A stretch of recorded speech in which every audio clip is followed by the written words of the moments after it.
He never expected to find her on the side of the road, but when the injured woman he just saved looked up at him, he realized she's the ruthless CEO who fired him and destroyed his life years ago. Now, as the past collides with the present, the question is, can he forgive the woman who ruined him, or will revenge take its toll? Before we get into the story, comment below where in the world you are watching from today. The windshield wipers squeaked rhythmically as Daniel Harper navigated his old pickup truck through the stormy evening. Rain pelted against the glass in heavy sheets, making it difficult to see more than a few feet ahead.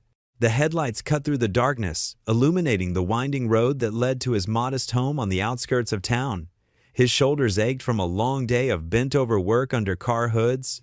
The auto repair shop had been especially busy today, 3 transmission repairs and a stubborn timing belt that had taken hours longer than expected. But thoughts of Lila waiting at home brought a tired smile to his face.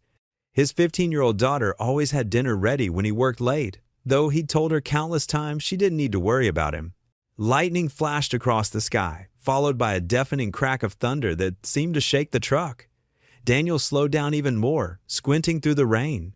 The last thing he needed was to end up in a ditch on a night like this. That's when he saw it, a flash of pale color against the darkness at the side of the road. He might have missed it entirely if not for another bolt of lightning that lit up the scene. There was someone lying in the grass just off the shoulder. Daniel's heart jumped into his throat. He pulled over immediately, throwing the truck into park and grabbing his flashlight from the glove compartment. The rain soaked through his jacket the moment he stepped out. "Hello?" he called out, jogging toward the still form. "Can you hear me?" It was a woman, unconscious and lying face down in the mud. She wore an expensive-looking business suit that was now completely ruined. A deep gash on her forehead was still bleeding. Daniel quickly checked her pulse. It was steady. He gently turned her head to make sure she could breathe properly. Her skin felt cold and clammy under his fingers. "Ma'am, can you hear me?" He tried again, but got no response. The nearest hospital was 40 minutes away, and the local clinic would be closed due to the flooding. Daniel knew he had to make a quick decision. He couldn't leave her here in this storm. With careful movements, he slipped one arm under her knees and the other behind her shoulders, lifting her as gently as possible. She was lighter than he expected, her head lolling against his chest as he carried her to his truck. The rain continued to pour down mercilessly.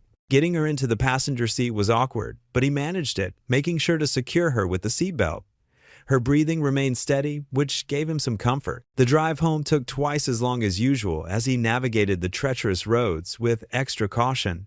When they finally pulled up to his small ranch house, the porch light was on, casting a warm glow through the rain. Daniel carried the unconscious woman inside, calling out to his daughter as he entered. "Lila, I need some help here." Lila appeared from the kitchen, her eyes widening at the sight before her. "Dad, what happened?" "Found her on the side of the road," Daniel explained, carefully laying the woman on their worn but comfortable couch. "Get me some towels and the first aid kit, please." Lila rushed to comply while Daniel checked the woman's vital signs again. Her pulse remained steady, but her skin was ice cold. He grabbed the old quilt from the back of the couch, the one his mother had made years ago, and covered her with it. "Here," Lila said, returning with an armful of supplies. She helped her father clean the cut on the woman's forehead, revealing an elegant face beneath the mud and blood. Daniel couldn't help but notice the quality of her clothes, the tailored cut of her jacket, the designer label visible on the inside collar. Her manicured hands bore a single platinum ring. Everything about her screamed wealth and sophistication, making their humble living room seem suddenly shabby in comparison. "I'll make some soup," Lila offered, heading back to the kitchen, in case she wakes up hungry. Daniel nodded absently, his attention still on their unexpected guest. The storm continued to rage outside, rain lashing against the windows while thunder rolled overhead. He went to the kitchen to heat some water for tea, taking in the homey scene, Lila stirring a pot of chicken soup, the familiar scent of herbs filling the air. Their visitor's expensive suit and refined appearance felt oddly out of place in his simple home, with its well-worn furniture and family photos on the walls. What was someone like her doing out here, so far from the nearest city? He had a feeling there was more to this story than a simple accident in the rain. For now, though, all they could do was wait for her to wake up and hope the storm would pass soon. Daniel returned to the living room with a cup of hot tea, just in case she regained consciousness. The woman remained still, her breathing deep and regular, while the storm raged on outside their windows. The woman stirred on Daniel's worn leather couch, a soft moan escaping her lips. Her expensive silk blouse was stained with mud, and a nasty bruise was forming above her right temple. Daniel knelt beside her, carefully examining the injury. The swelling didn't look too severe, but he knew head wounds could be tricky. Lightning flashed outside, illuminating the modest living room with its mismatched furniture and family photos. His eyes drifted to the simple wooden coffee table where Lila's latest school picture sat in a dollar store frame. His daughter's bright smile beamed back at him, her missing front tooth giving her that adorable, mischievous look that always warmed his heart. More family photos decorated the walls, they Brasidio, memories of happier times. There was one of him and Lila at the state fair last summer, cotton candy stuck to her cheeks. Another showed them building her science fair project, both covered in glue and glitter. Simple moments that meant everything to him now. The woman's eyelids fluttered. Daniel grabbed a clean cloth from his kitchen and dampened it with cool water. As he pressed it gently against her forehead, she began to come around. Where am I?" Her voice was weak, but carried a hint of authority even in her confused state. "You're safe," Daniel said, keeping his voice calm and steady. "I found you by the road. Your car went into a ditch, the storm's pretty bad, and the clinic's closed, so I brought you to my house." She tried to sit up but winced, pressing a manicured hand to her head. "Everything's spinning." "Take it slow," Daniel advised. "You took quite a hit to the head. Can you tell me your name?" The woman blinked several times, seeming to gather her thoughts. Catherine Langford. I'm the CEO of Langford Enterprises." Daniel's hand froze mid-motion. The cloth he was holding dripped onto the floor, but he barely noticed. That name, that face. 10 years had passed, but he'd never forgotten the woman who destroyed his career with a single signature. His mind flashed back to that day, standing in her corner office on the 35th floor. The Seattle skyline spread out behind her desk like some sort of royal backdrop. She hadn't even looked up from her papers as she'd informed him his position was being eliminated. 15 years of dedicated service, dismissed with a wave of her hand. Now here she was, lying helpless on his couch, completely unaware that the man tending to her wounds was the same engineer whose life she'd upended. The irony might have been funny if it didn't make his stomach churn. "Langford Enterprises," he repeated, fighting to keep his voice neutral. "That's quite impressive." Catherine pressed the heels of her hands against her eyes. "Everything's so fuzzy. Was anyone else hurt? In the accident?" "No. You were alone when I found you." Daniel stood up, needing to put some physical distance between them. "Let me get you some water." In the kitchen, he gripped the edge of the sink, taking deep breaths. The old anger bubbled up inside him, anger at how that firing had started a domino effect that had cost him everything. His savings had drained away during months of unemployment. His house had gone into foreclosure. He'd had to pull Lila out of her private school and move them to this small town for a fresh start. But he was different now. His faith had taught him about grace, even when it was difficult. Even when every instinct screamed for justice. Daniel filled a glass with water and returned to the living room. Catherine had managed to sit up, though she still looked disoriented. Her designer clothes were rumpled, her carefully styled hair in disarray. She looked more human somehow, more vulnerable than she had in that tower of glass and steel a decade ago. "Thank you," she murmured as he handed her the water. "I don't know what I would have done if you hadn't found me." She took a small sip. "Do you live here alone?" Daniel's eyes flickered to Lila's photo. "No, with my daughter. She's at a friend's house tonight." "That must be nice," Catherine said, her voice softening. "Having family close by. My work, well, it doesn't leave much room for that sort of thing." She looked around the room, taking in the family photos. "You seem to have a lovely life here." The bitter irony of her words made Daniel's jaw clench. If she only knew how hard he'd had to fight to rebuild any semblance of a lovely life after she'd torn his previous one apart.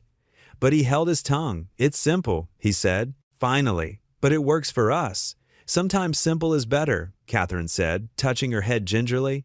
"I'm sorry, I don't think I caught your name?" Daniel hesitated. It would be so easy to tell her, to watch recognition dawn in her eyes, to make her face what she'd done. But something held him back. Whether it was wisdom or cowardice, he wasn't sure. "It's not important," he said, handing her another glass of water. You should rest. The storm should pass by morning, and then we can get you wherever you need to go." Catherine nodded slightly, then winced at the movement. She settled back against the couch cushions, her eyes already growing heavy. Daniel watched her drift off to sleep, his emotions churning like the storm outside. Here was the woman who had changed the course of his life with a single decision, now completely at his mercy. Yet instead of satisfaction, he felt only a complicated mix of anger and pity. And underneath it all, a nagging question: what was God's purpose in bringing her here, of all places?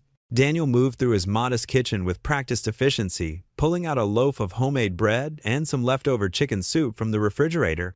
The soup had been yesterday's dinner, made from scratch like his mother had taught him. As he warmed it on the stovetop, the familiar aroma filled the small space.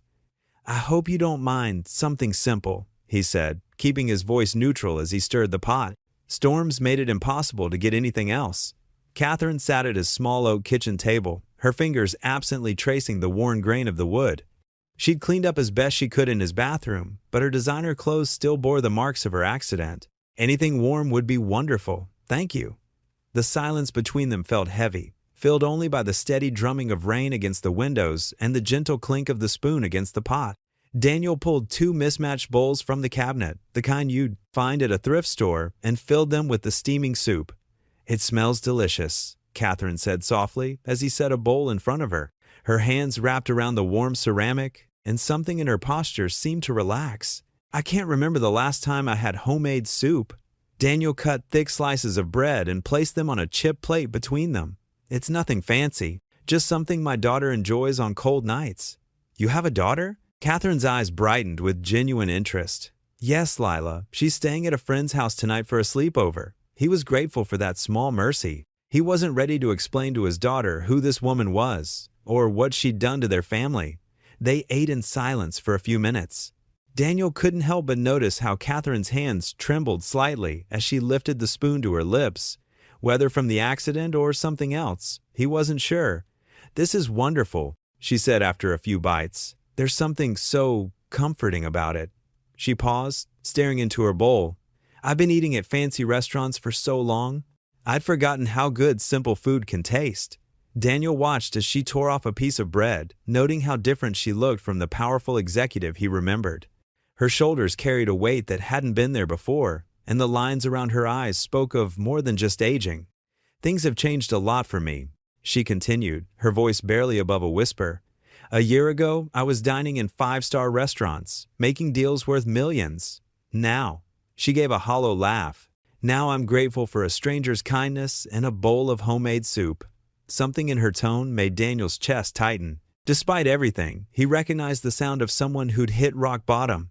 He'd been there himself, though for very different reasons. What happened? He found himself asking, even though he knew he should keep his distance. Catherine wrapped her hands tighter around the bowl, as if drawing strength from its warmth. "Corporate scandal, betrayal from someone I trusted, the whole company came crashing down." She shook her head. "The worst part is, I didn't see it coming. I was so focused on success, on climbing higher, that I missed all the warning signs." Daniel felt an unwanted flicker of sympathy. He remembered reading about Langford Enterprises' collapse in the news, but he'd been too caught up in his own struggles to pay much attention. "The things that seemed so important then," she continued, "the power, the money, the status, it all feels so empty now." She looked up at him, her eyes bright with unshed tears. "Thank you for this. Not just the food, but for helping me when you found me. Most people wouldn't have stopped." Daniel stood up abruptly, needing space from the vulnerability in her voice. "I'll check on the storm," he said, moving toward the back door. The night air hit him like a cold splash of water as he stepped onto the covered porch. The rain was still coming down in sheets, and thunder rolled in the distance. He gripped the porch railing, trying to sort through his jumbled emotions. Here was the woman who derailed his life, sitting at his kitchen table, humbled and grateful for his help. The anger he'd carried for so long felt heavy in his chest, but alongside it was something else, a reluctant understanding that people could change, that life had a way of teaching hard lessons to everyone. Lightning flashed across the sky, illuminating the flooded yard. Daniel watched the rain pour down, remembering his mother's words about how God's grace often came disguised as difficulties. He'd chosen to help Catherine despite their history, and now he had to trust that decision was the right one. The wind carried the scent of wet earth and pine needles, familiar and grounding. Through the kitchen window, he could see Catherine still sitting at his table, her head bowed over the bowl of soup as if in prayer. The sight stirred something in him. Not forgiveness, not yet, but perhaps the first seedling of compassion. The morning sun filtered through the living room windows, casting long shadows across the worn carpet. Daniel had barely slept, spending most of the night in his old armchair, keeping watch over his unexpected guest. The storm had passed, leaving behind a crisp, clean morning air that carried the scent of wet earth through the slightly opened window. He watched as Catherine stirred on the couch, her designer clothes wrinkled from sleep. She looked different in the morning light, more human somehow, less like the corporate titan he remembered from his past. The bruise on her forehead had darkened overnight, a purple reminder of her accident. "How are you feeling?" Daniel asked, keeping his voice neutral. He'd made coffee, and the pot gurgled softly in the kitchen behind him. Catherine pushed herself up to sitting position, wincing slightly. "Better, I think, though my head still hurts." She touched the bruise gingerly. "The storm? Is it over?" "Cleared up about an hour ago." Daniel handed her a glass of water and 2 aspirin. "Roads should be passable soon. I can take you to the clinic to get checked out properly." "Thank you." She accepted the pills gratefully. "You've been very kind. Most people wouldn't take in a stranger like this." Daniel moved to the kitchen, busying himself with pouring coffee into 2 mismatched mugs. "It's what anyone would do," he replied, though they both knew that wasn't necessarily true. The morning silence stretched between them, broken only by the gentle ticking of the old wall clock. Catherine sipped her coffee, her movements careful and measured. Daniel noticed how she held the chipped mug like it might break, so different from the confident executive he remembered. "The storm was quite severe," she said, attempting small talk. "I suppose I'm lucky you found me when you did." "Yes," Daniel agreed, simply standing by the window. He could feel the weight of their unspoken history pressing down on him, his duty to help her ward with his memories of that day 10 years ago, when she'd called him into her office and ended his career with a few simple words. Catherine set her coffee down, her fingers trembling slightly. Her eyes darted around the room, taking in the family photos, the worn furniture, the toys scattered in the corner. Something shifted in her expression, recognition dawning slowly like the morning sun outside. "This place," she started, then stopped. Her gaze settled on a framed engineering degree hanging on the wall, partially hidden behind a newer family photo. The color drained from her face. Daniel watched as she connected the dots, saw the moment when past and present collided in her mind. His hands tightened around his coffee mug. "You're—" Catherine's voice wavered. "You're Daniel Harper?" The name hung in the air between them, heavy with a decade of unspoken pain. Daniel didn't answer immediately, letting the silence confirm what she already knew. "I remember now," she whispered, more to herself than to him. "The engineering department, the downsizing." Her voice trailed off as the memories surfaced. Daniel set his mug down with deliberate care, fighting to keep his voice steady. "Yes, I was senior project engineer, until you decided I was, what was the term? Redundant to the company's future goals." Catherine's face had gone pale beneath her bruise. She reached for her purse with shaking hands. I should compensate you for your trouble, for helping me, for letting me stay here."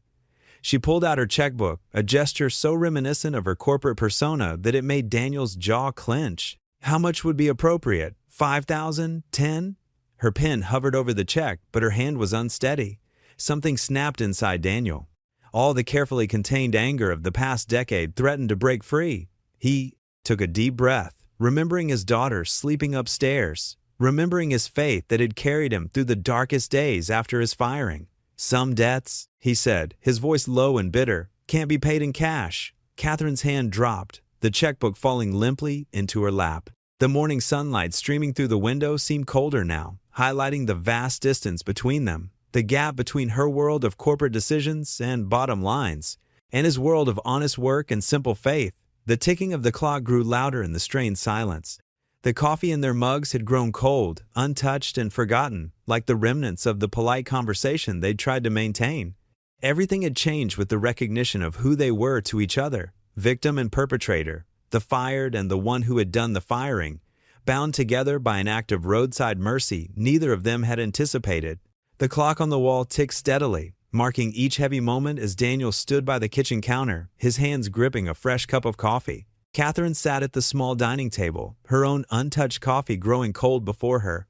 "You don't understand what your decision did to me," Daniel said, his voice tight with emotion. "One day I was planning my daughter's future college fund, and the next, I could barely afford groceries."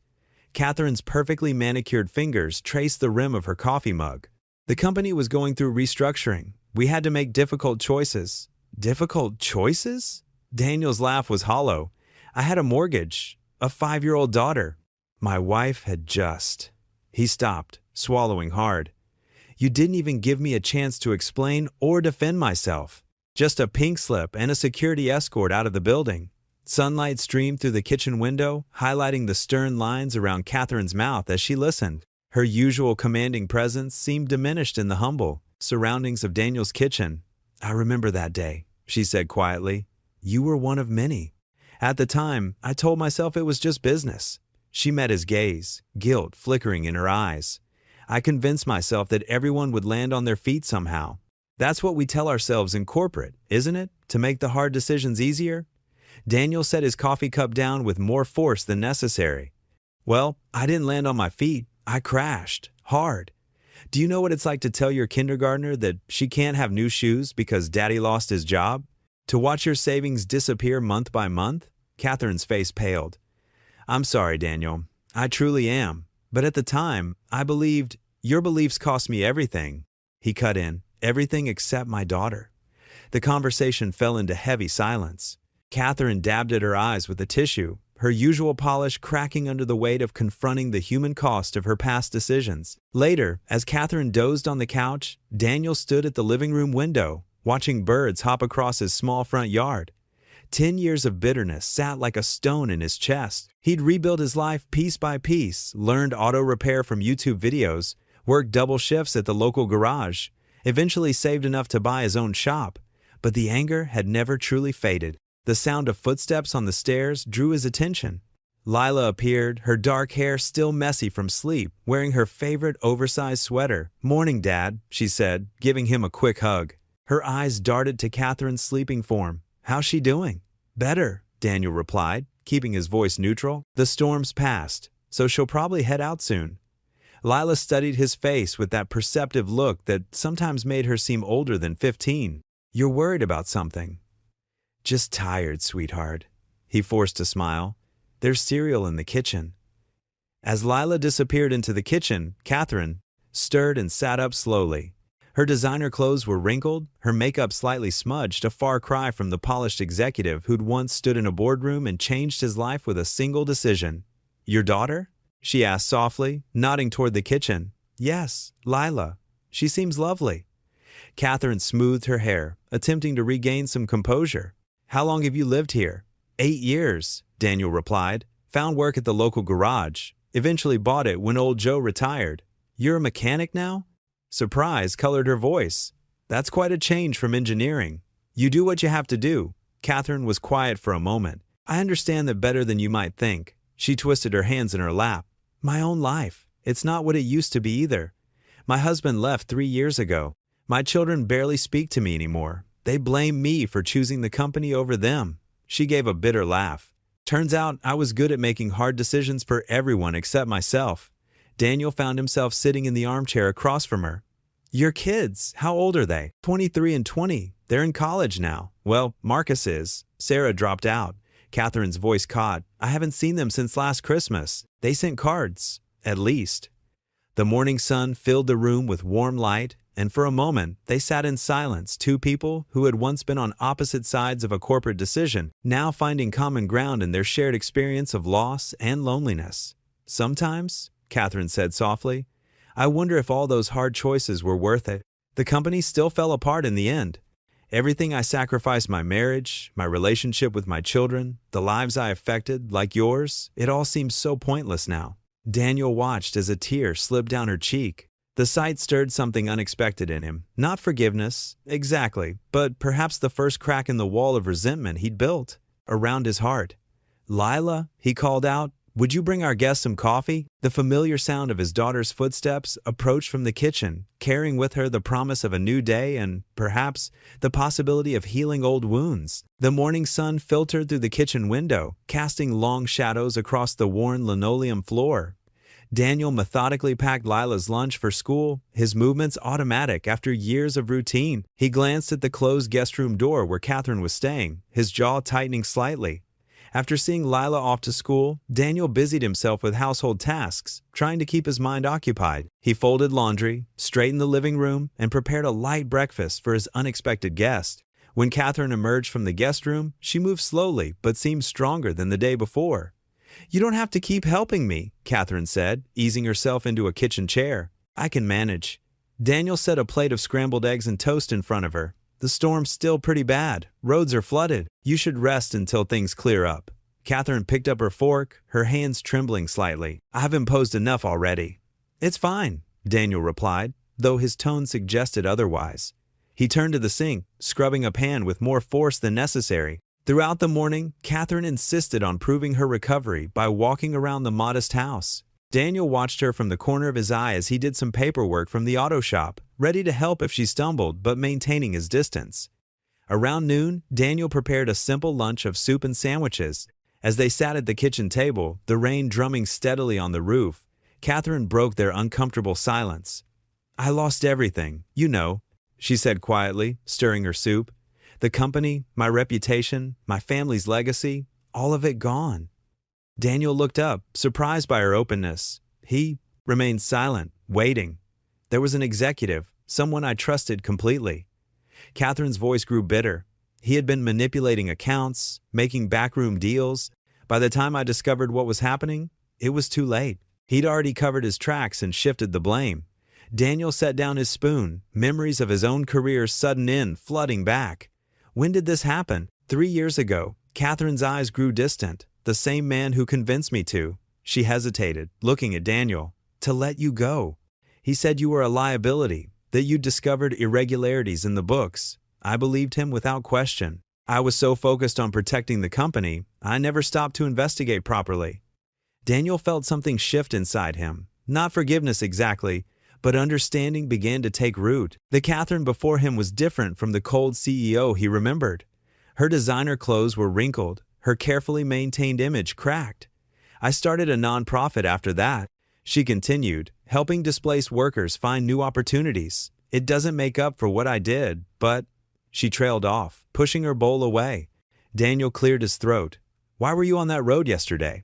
"I was visiting one of our outreach centers in the next town over. I should have checked the weather forecast." She attempted a weak smile. "Not very CEO-like of me, was it?" Before Daniel could respond, they heard the front door open.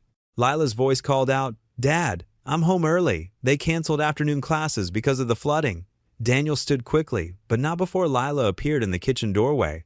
She froze, her backpack sliding off her shoulder to thump against the floor. Her eyes darted between her father and the stranger at their table. "Who are you?" Lila asked, her voice sharp with surprise and suspicion. Catherine straightened in her chair, summoning her most welcoming smile. "Hello, Lila. I'm Catherine Langford. Your father has been kind enough to help me after I had an accident in the storm." Lila's eyes narrowed, and she moved closer to Daniel. "How do you know my name?" "Your father mentioned you," Catherine said softly. "He's very proud of you." Daniel placed a gentle hand on Lila's shoulder. "She needed help, sweetheart. The roads were too dangerous to get her to the clinic." Lila shrugged off his hand, her protective instincts clearly visible in her rigid posture. "How long is she staying?" "Just until the weather clears," Daniel assured her, recognizing the worry in his daughter's voice. Catherine stood carefully, smoothing her wrinkled blouse. "Your father has been very generous. You're lucky to have him." Lila moved slightly between Catherine and her father, her teenage face a mask of barely concealed hostility. "Yeah, I know. We're fine on our own." The kitchen fell silent except for the persistent rain outside. Daniel could feel the tension building as Lila stood her ground. Catherine remained awkwardly standing, and he found himself caught between them, uncertain how to ease the mounting discomfort in the room. As the days melted into each other, the tension in Daniel's small home began to shift. Catherine's bruises faded from angry purple to softer yellows, and her steps grew steadier. She spent more time in the living room, where Lila would often sit doing her homework after school. "What subject is that?" Catherine asked one afternoon, noticing Lila's furrowed brow as she stared at her textbook. "Algebra." Lila sighed, tapping her pencil against the page. "I'm usually good at math, but these word problems are tricky." Catherine smiled softly. "Mind if I take a look?" "I used to help my niece with her homework." Daniel watched from the kitchen doorway as Catherine settled beside Lila on the couch. His daughter, initially stiff and guarded, gradually relaxed as Catherine walked her through the problems step by step. Their voices mixed with the gentle ticking of the wall clock, Lila's quick questions, Catherine's patient explanations. "You're really good at explaining things," Lila said, closing her textbook an hour later. "Way better than Mr. Peterson at school." Catherine laughed, a genuine sound that seemed to surprise even her. "Well, when you've spent years breaking down complex business proposals, algebra starts to feel simple in comparison." Daniel noticed how Lila's eyes lit up with curiosity. "What kind of business did you run?" The question hung in the air, heavy with unspoken history. Catherine's smile faltered slightly as she glanced at Daniel, who had tensed visibly. "It was a technology company?" Catherine answered carefully, "but that was a long time ago." Later that evening, after Lila had gone upstairs to bed, Catherine found Daniel in the workshop attached to the house. He was bent over an old radio, his skilled hands working to bring life back to its silent speakers. "Daniel," she said softly, her voice barely audible over the rain that had started to fall outside. "I need to say something." He didn't look up, but his hands stilled on the radio's circuitry. "I know I've said I'm sorry before," Catherine continued, wrapping her arms around herself. "But I need you to understand how deeply I regret what happened. Not just firing you, but the way I handled everything. I was so focused on climbing higher that I forgot to look at who I was stepping on along the way." Daniel finally turned to face her, his expression guarded but attentive. "I wish I could go back," she said, her voice cracking slightly. "Change how I handled things, but I can't. And I know that no amount of apologizing can undo the damage I caused." The workshop fell silent except for the steady drumming of rain on the metal roof.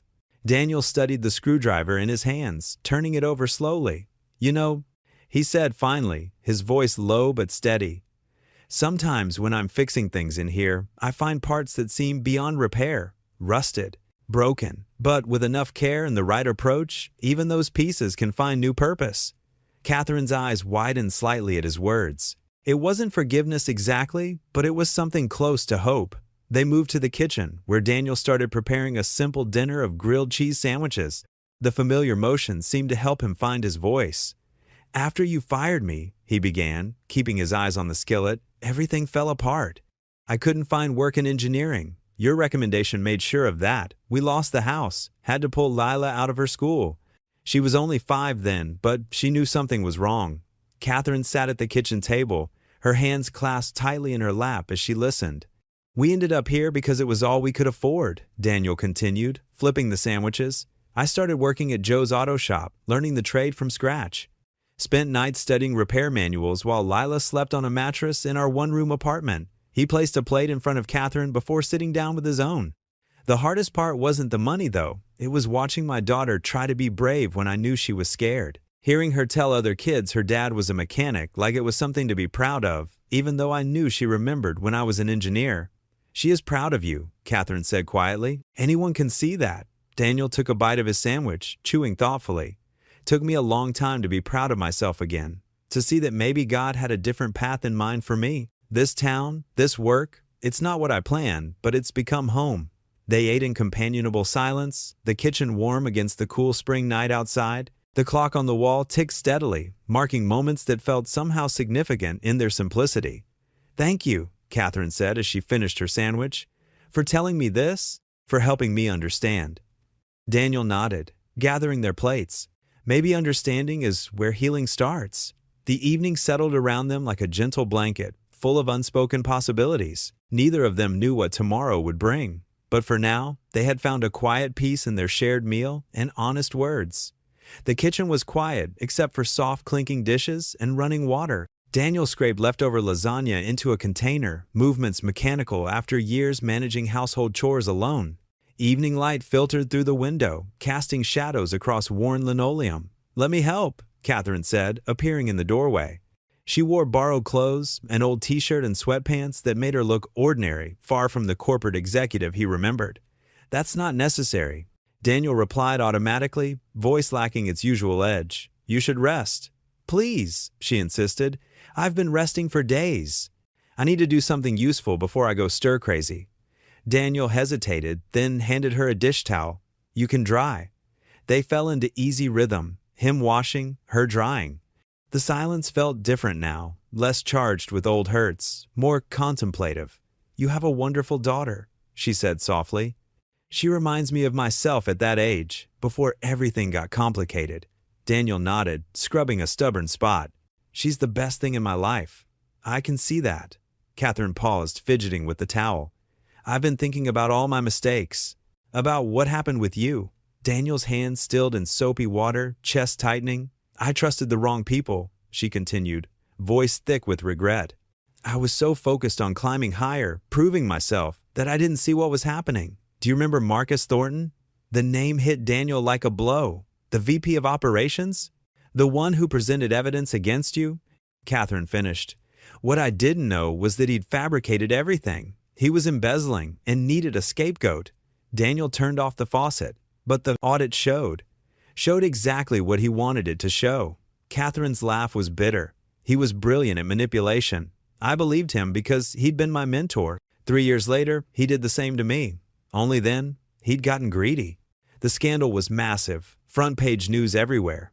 Daniel dried his hands slowly, processing this. The man he'd blamed had been a puppet master, pulling strings neither had seen. "By the time truth came out, damage was irreparable," Catherine continued. "The company was in shambles, thousands lost jobs, and my reputation." She trailed off, twisting the towel. "But my biggest regret isn't that I lost everything. It's that I failed to protect people who trusted me, people like you." Her voice cracked, and Daniel saw tears. This wasn't calculated remorse. This was raw, genuine pain. "I should have looked deeper, questioned things," she went on. "Instead, I took the easy way out. I convinced myself it was just business. But I was wrong, Daniel. So terribly wrong." Daniel studied her face. The sophisticated executive was gone, replaced by someone who looked as broken as he'd felt. "What happened after?" "After the scandal?" Catherine wiped her eyes. "I lost everything. Position, reputation, friends. It took months to clear my name legally, and by then, nobody cared about truth. That's when I started the foundation. I couldn't undo what happened, but I could help others who'd been displaced." The kitchen fell silent, but the air felt clearer somehow, as if a storm had passed. Daniel found himself remembering the day he'd been fired, the look in Catherine's eyes. He'd always interpreted it as cold indifference, but now wondered if it had been uncertainty, maybe fear. "Thank you," he said finally, "for telling me the truth." Catherine nodded, unable to meet his eyes. "I should have told you years ago, should have found you and explained, but I was ashamed. And then?" She gestured vaguely. "Life sweeps you along, doesn't it? Until suddenly years have passed, and good intentions are just that, intentions." Daniel watched her turn away, shoulders trembling. He thought about all the anger he'd carried, how it had colored every memory. Now, looking at Catherine, really looking, he saw someone who'd been just as much a victim. Heading to his room that night, leaving Catherine on the couch, Daniel felt lighter. The bitterness he'd nursed had begun loosening its grip. Perhaps Catherine wasn't the villain he'd made her out to be. Perhaps, like him, she was just someone trying to find her way back from loss and betrayal. The morning sun streamed through the kitchen windows as Daniel prepared breakfast, the familiar routine of cracking eggs and brewing coffee, bringing a sense of normalcy to what had become an unusual situation. Catherine sat at the small kitchen table, looking stronger than she had in days, though dark circles still lingered under her eyes. "I never thought I'd find such peace in simple moments like this," Catherine said, wrapping her hands around a steaming mug of coffee. Her designer clothes had been replaced by borrowed casual wear, making her seem more approachable, more human. Daniel glanced at her as he flipped an omelet. "Sometimes the simple things are all we need." "You know, after everything fell apart at Langford Enterprises, I had to completely reshape my life," Catherine continued.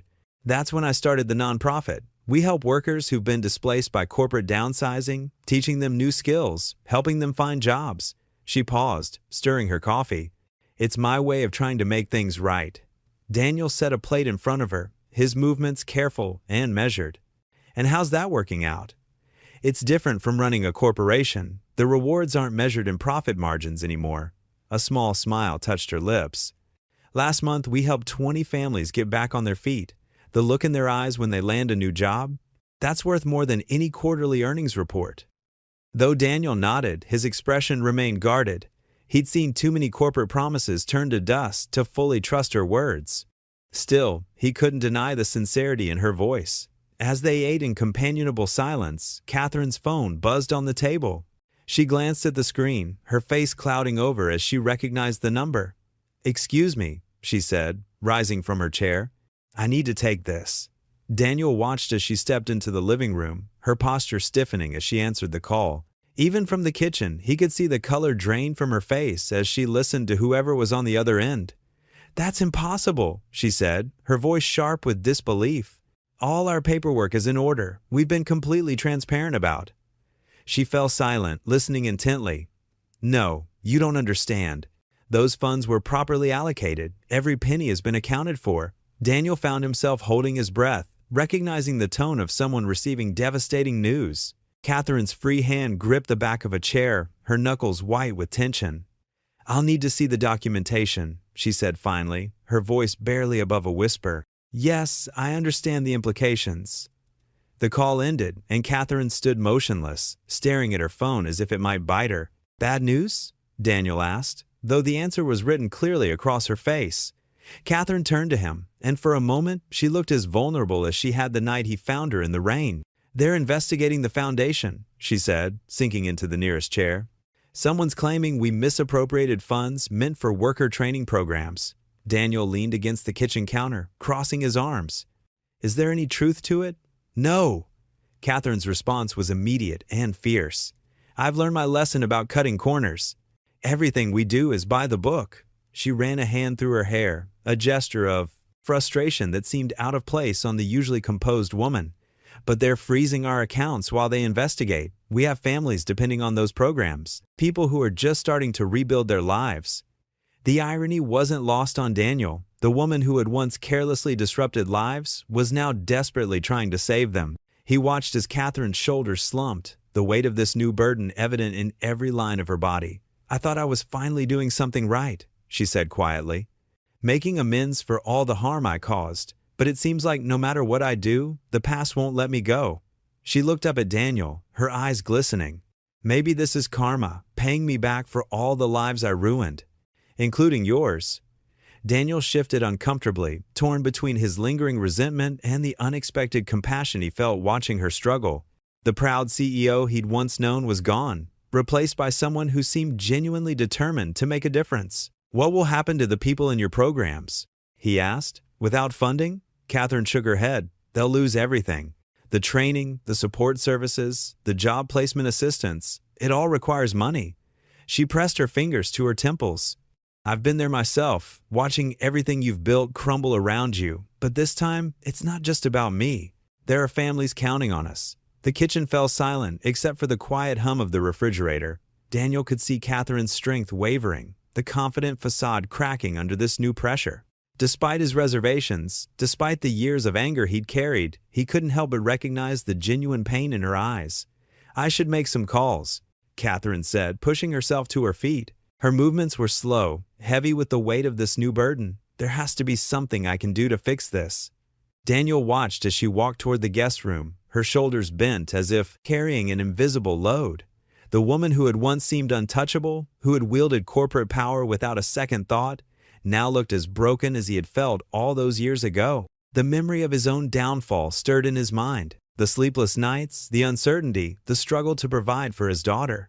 Yet here he was, watching the architect of that suffering face her own moment of reckoning. The feelings that welled up inside him were complicated, a mix of sympathy and lingering hurt that he wasn't quite ready to resolve.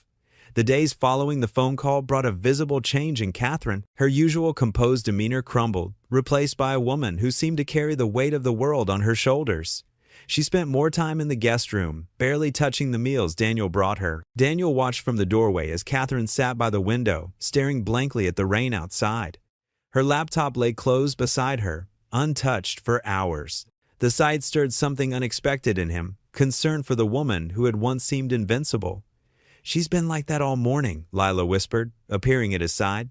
His daughter's brow furrowed with worry. "Should we do something?" Daniel squeezed her shoulder. Sometimes people need space to process things. But Lila, with her teenage determination, had other ideas. That afternoon, she knocked on Catherine's door carrying a plate of freshly baked cookies. "I made these in home ec today," she announced, setting them on the bedside table. "They're chocolate chip. Everyone likes chocolate chip, right?" Catherine managed a weak smile. "That's very kind of you, Lila. Want to help me with my math homework? Dad's hopeless at algebra." Lila perched on the edge of the bed, her textbook already in hand. "I don't know if I'd be much help right now," Catherine replied, her voice distant. She turned back to the window, leaving Lila's hopeful expression to fade. Later that evening, Daniel's phone rang. It was Jim Preston, owner of a prestigious auto shop in Boise. "Been hearing good things about your work, Harper," Jim said. "Got an opening for a master mechanic. Better pay, full benefits. Could be a fresh start for you and your girl." Daniel's heart raced. This was the kind of opportunity he'd been waiting for. A chance to give Lila a better life, maybe even send her to college someday. But as he glanced toward the guest room where Catherine stayed, doubt crept in. "Can I think about it?" he asked. "Don't take too long," Jim replied. "Offer's good for a week." That night, Daniel couldn't sleep. He sat at his kitchen table, calculator in hand, running numbers. The salary increase would make a real difference. They could afford a nicer apartment, maybe even start saving for Lila's future. But something held him back. The thought of Catherine, broken and alone, trying to save her foundation. The next morning, while Daniel worked on a customer's car, Lila burst into the garage. Her face was red, tears streaming down her cheeks. "Why didn't you tell me?" she demanded. Daniel set down his wrench. "Tell you what? About Catherine. I heard her on the phone talking about how she fired you from your engineering job. How you lost everything because of her." Lila's voice cracked. "Is that why we moved here? Because she ruined your life?" Daniel's heart sank. He'd wanted to protect Lila from this truth, to let her form her own opinions about Catherine. "It's complicated, honey." "No, it's not. She hurt you, Dad. She hurt us." Lila wiped angrily at her tears. "And now she's staying in our house like nothing happened?" "She's changed," Daniel said softly, though even he wasn't sure he believed it completely. "I thought she was different. I thought she was our friend." Lila's shoulders slumped. "But she's just another person who let us down." Before Daniel could respond, Lila turned and ran from the garage. He heard her bedroom door slam moments later, sound echoing through their small house like a gunshot. Daniel stood in the hallway, caught between his daughter's room and the guest room where Catherine stayed. The job offer weighed heavy in his pocket, an escape route from this complicated situation. But as he listened to Lila's muffled sobs and thought of Catherine's lost expression, he realized there were no easy answers. He leaned against the wall, closing his eyes. His faith had always guided him to help those in need, but now that same principle was tearing his family apart. The woman who had once destroyed his career now needed his help, while his daughter, the center of his world, felt betrayed by her very presence. The sound of movement from Catherine's room made him open his eyes. He could hear her soft footsteps, probably having heard Lila's outburst. The gentle click of her door closing again told him she'd chosen to stay put, perhaps understanding that her presence would only make things worse. Daniel stood in that hallway, paralyzed by indecision. The job offer represented a chance to start fresh, to leave behind the ghost of his past. But walking away now, when Catherine faced her own crisis, felt wrong somehow. Yet his daughter's pain was real and raw, a reminder that his decisions affected not just him, but also the person who mattered most in his life. The hallway had never felt longer, the distance between the two doors stretching like an impossible chasm he had to bridge. In one room, his daughter nursed a fresh wound of betrayal. In the other, a woman fought to preserve a foundation built on redemption. And in the middle stood Daniel, a man whose path to forgiveness had suddenly become much more complicated. The morning sun filtered through the garage windows as Daniel worked on Mrs. Peterson's old Buick. The familiar smell of motor oil offered strange comfort. Here, among tools and machinery, problems had solutions. Parts could be fixed. He'd been at it since dawn, escaping the tension filling his house. The rhythm of repairs quieted his mind, checking spark plugs, replacing filters. Each task required focus, leaving little room for complicated emotions plaguing him. Through the window, he could see Lila's bedroom curtains still drawn. She hadn't come down for breakfast, and he hadn't pushed her. The soft click of heels broke his concentration. Catherine stood in the doorway, looking more like her old self in fresh clothes, though her eyes carried new weariness. "Mind if I join you?" she asked hesitantly. Daniel straightened, wiping his hands on a shop rag. "Suit yourself." He turned back to the engine. Catherine walked closer, fingers trailing along a workbench. "I used to watch my father work on cars. He owned a small repair shop before he passed." Daniel's hands stilled. In all the years he'd known her as his boss, she'd never mentioned her father. "Didn't know that. There's a lot we didn't know about each other." Catherine picked up a wrench. "I was so focused on climbing the corporate ladder, I forgot where I came from, forgot what it meant to work with your hands." Daniel continued working, but slowed, allowing her words to fill the space. The company's collapse wasn't just about money. Catherine's voice caught. It was betrayal. Thomas Jensen, my CFO, he'd been cooking books for years. By the time I discovered it, the damage was done. Daniel's jaw tightened at Jensen's name, the same man who had convinced Catherine to fire him. He framed good people, covered his tracks with layoffs. Catherine's hands trembled. "I trusted him. I let him convince me that cutting loyal employees like you was necessary." But he was protecting himself, making sure no one looked too closely at the numbers. Daniel straightened, really looking at Catherine. The polished executive was gone, replaced by someone who looked as lost as he'd felt after losing his job. When it crashed down, I finally understood what I'd done, not just to the company, but to people, to families. Her eyes met his. "To you." Silence stretched between them, filled only by distant birds and ticking engine parts. "I'm sorry, Daniel. Not just for firing you, but for not seeing the truth sooner." Daniel leaned against the workbench, arms crossed. The anger he'd carried felt different now. "You know what the hardest part was? Not the job loss. It was explaining to Lila why we couldn't afford her dance classes anymore, why we had to leave her friends behind." Catherine nodded, eyes glistening. "I lost everything, too. My reputation, savings, marriage. But the worst part was realizing how many lives I'd affected without knowing it." Her pain mirrored his own, the shame of failure, the weight of responsibility, the struggle to rebuild. They'd both been victims of Jensen's corruption. "The foundation was my way of trying to make things right," Catherine continued. "Helping displaced workers, providing job training. I thought if I could prevent others from going through what you did." She shook her head. "And now that might be gone too." After a long moment, Daniel picked up his tools. "Hand me that socket wrench." Catherine passed him the tool, and they worked in companionable silence, the tension between them shifting into something like understanding. When the sun began to set, Daniel stepped outside. The evening air was cool, and stars appeared in the darkening sky. He leaned against the wall, eyes tracing familiar constellations. Catherine's story had complicated everything he thought he knew. The neat categories of victim and villain had blurred, leaving messier truth that people are more complex than we want to believe. Looking up at the vast stars, Daniel felt small but lighter. The anger he'd carried was a heavy burden, and while it wouldn't disappear overnight, he could feel it loosening its grip. True forgiveness wouldn't come from Catherine's words or his determination. It would take time, understanding, and willingness to see beyond the past.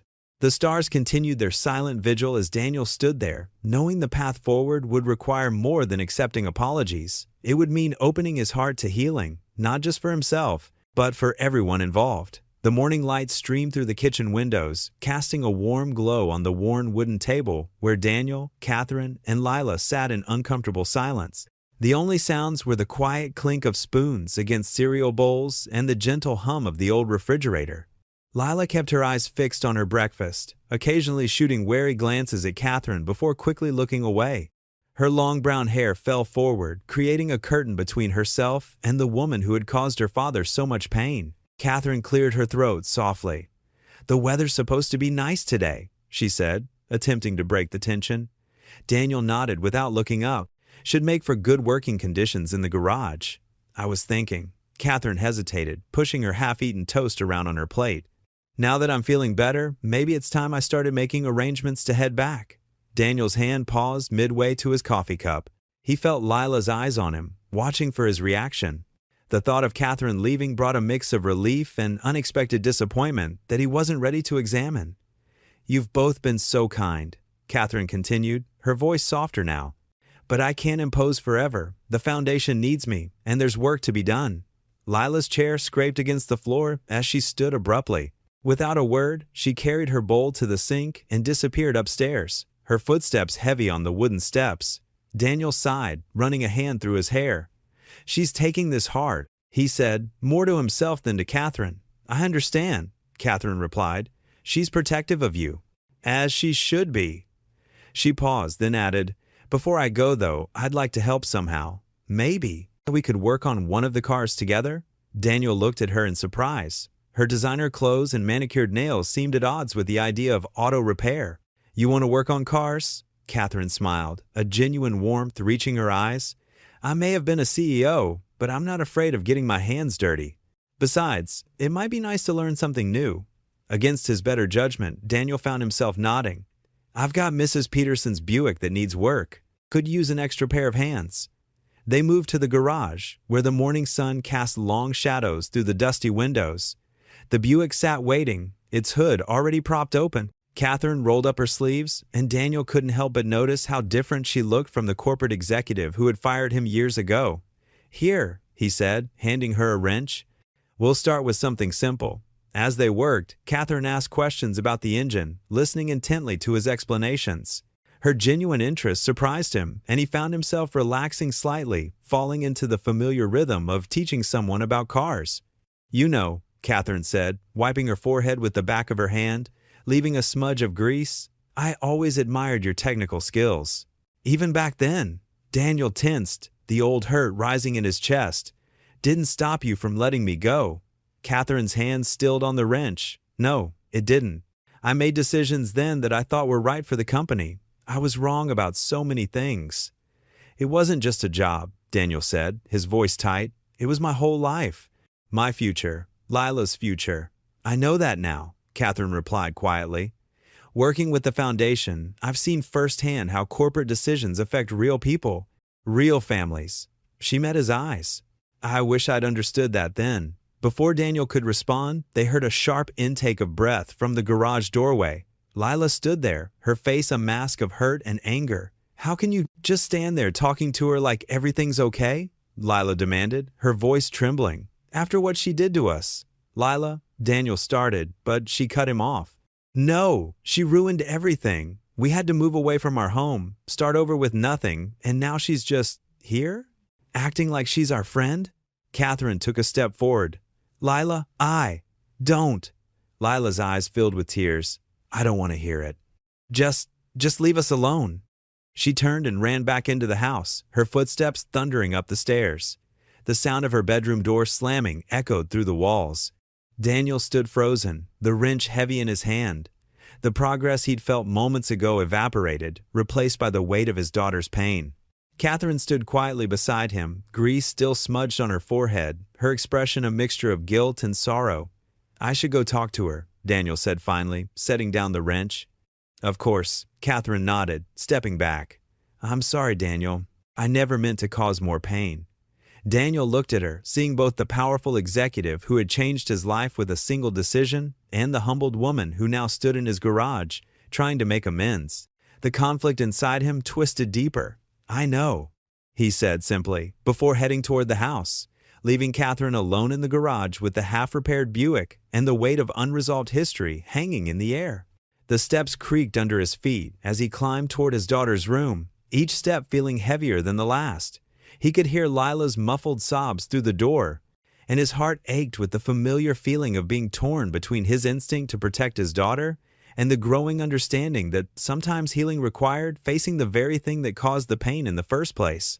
Daniel sat at his workbench, staring at the crumpled envelope in his hands. The logo of Mitchell's Premium Auto Services was emblazoned across the top, the paper worn from being folded and unfolded countless times throughout the day. Inside lay an offer that could change everything: a position as head mechanic at their downtown location in Boise, complete with benefits and a salary that would make life considerably easier for him and Lila. The afternoon sun filtered through the dusty garage windows, casting long shadows across the concrete floor. The familiar smell of motor oil and grease surrounded him, a comfort he'd grown accustomed to over the years. This small shop had been his sanctuary, a place where broken things could be fixed, even when his own life felt beyond repair. Catherine's soft footsteps echoed through the garage. "Daniel?" She called out, her voice hesitant. "Lila mentioned you've been out here all afternoon." He looked up, noting how different she appeared from the corporate executive who had fired him years ago. Gone was the sharp business suit and commanding presence. Instead, she wore borrowed jeans and one of his old flannel shirts, her hair pulled back in a simple ponytail. "Just thinking," he replied, running a hand through his graying hair. Catherine moved closer, leaning against a nearby workbench. "About what?" Daniel held up the envelope. "Got a job offer. Mitchell's Auto in Boise. They want me to run their service department." "That's wonderful news," Catherine said, her face brightening. "Mitchell's has an excellent reputation. The opportunity could be exactly what you and Lila need." Daniel stood up, pacing the length of the garage. "Maybe. It's more money, better hours, good school district for Lila." He paused, picking up a wrench and turning it over in his hands. "But this town, it's become home. We built a life here after." He trailed off, not wanting to finish the sentence. Catherine's expression softened with understanding. "After I ruined everything." "That's not what I was going to say," Daniel replied, though they both knew it was true. "Daniel," Catherine said, her voice gentle but firm, "you deserve this opportunity. Don't let the past or me hold you back. You've worked so hard to rebuild your life. Maybe this is God's way of opening a new door for you." He set the wrench down with a loud clang. "And what about you? You're still recovering, dealing with the investigation into your foundation. I can't just—" "Yes, you can," Catherine interrupted. "My problems are my own to solve. You've already shown me more kindness than I deserve." She stepped closer, her eyes meeting his. "Take the job, Daniel. Give Lila the opportunities she deserves. Don't let your sense of obligation to me stand in the way."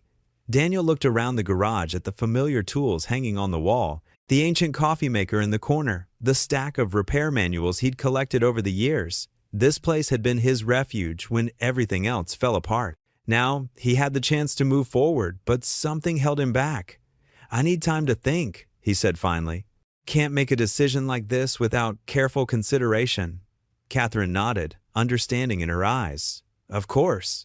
Just remember, sometimes the hardest choices are the ones most worth making." As the sun began to set, Daniel grabbed his jacket and headed out for a walk through the small town. The streets were quiet, with only a few people hurrying home from work. He passed by Pete's Diner, where he and Lila had shared countless Sunday breakfasts, and the park where she had learned to ride her bike. Main Street looked different in the fading light, the familiar storefronts taking on a nostalgic quality. He remembered arriving here 10 years ago, broken and bitter, with nothing but a few dollars in his pocket and a desperate need to start over. This town had given him that chance. The weight of the decision pressed heavily on his shoulders as he walked. The job offer represented more than just a career move. It was an opportunity to finally leave the past behind. But as he thought about Catherine's situation, her vulnerability, and the strange twist of fate that had brought her back into his life, he wondered if running away was really the answer. He found himself at the small town square, where the local church stood sentinel against the darkening sky. The weathered wooden bench near the church steps had often been his thinking spot during difficult times. He sat down, letting the cool evening air clear his mind. The choice before him seemed impossible. Stay and continue the life he'd built, helping Catherine find her way back from her own mistakes, or take the leap toward a fresh start with his daughter. Both paths held promise and pain, opportunity and sacrifice. As night settled over the quiet town, Daniel decided not to rush the decision. Some choices needed time to breathe, space to be examined from all angles. Tomorrow would be soon enough to weigh his options more carefully. For now, he would let the evening air and the familiar sights of his adopted hometown help him find clarity. The morning sun streamed through Daniel's kitchen window as Catherine paced back and forth, her phone clutched tightly in her trembling hand. Her usually composed demeanor had cracked, revealing a vulnerability that made Daniel pause as he watched her from the doorway. "I found him," Catherine said, her voice barely above a whisper. "The executive who—" She stopped, collecting herself. "He's in Boise today. I need to confront him, Daniel. I need to face the man who destroyed everything." Daniel's jaw tightened, the same man who had framed him all those years ago. He set down his coffee mug, the ceramic making a hollow sound against the wooden table. What good would that do? Closure, maybe? Catherine's eyes met his, pleading. Would you come with me? I know I have no right to ask, but you don't? Daniel interrupted, more sharply than he intended. The kitchen fell silent except for the gentle hum of the refrigerator. He watched as Catherine's shoulders slumped slightly, accepting his rejection. But something in her defeated posture stirred something in him. Maybe it was his faith telling him to show grace, or perhaps it was the memory of his own sleepless nights, wondering why everything had fallen apart. What time do we need to leave? Relief flooded Catherine's face. 2 hours. Thank you, Daniel. The drive to Boise stretched before them like an endless ribbon of asphalt. Fields of wheat swayed in the breeze on either side of the highway, creating waves of golden light. Catherine sat rigid in the passenger seat, her hands folded tightly in her lap. I used to love driving to the city, she said suddenly, breaking the heavy silence. It meant another deal closed, another victory. She laughed, but it was hollow. I was so focused on climbing higher that I never looked down to see who I might be stepping on. Daniel's hands tightened on the steering wheel. Like me? Catherine turned to face him, her eyes glistening. You were the first domino, Daniel. After you, after what I did to you, everything started falling apart. It's like the universe was punishing me for my choices. The universe or your conscience? Both? Maybe. She looked out the window again. I started second-guessing every decision. When Thomas the executive suggested more layoffs, I hesitated. That's when he saw his opportunity. Before I knew it, he'd manipulated the books, shifted blame onto me, and I was watching everything I'd built crumble. Daniel stayed silent, processing her words. The road hummed beneath them as they passed a sign announcing Boise was 50 miles away. The worst part wasn't losing the company, Catherine continued, her voice thick with emotion. It was realizing how many lives I'd affected, not just yours, but hundreds of others. People with families, dreams, responsibilities. I told myself it was just business. But it wasn't. Daniel finished for her. No, she whispered. It never was. They arrived at the upscale restaurant where the executive had agreed to meet.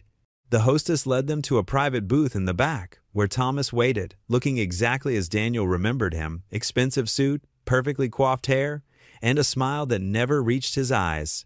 Catherine, Thomas said smoothly, standing to greet them. His smile faltered when he saw Daniel. And Mr. Harper, isn't it?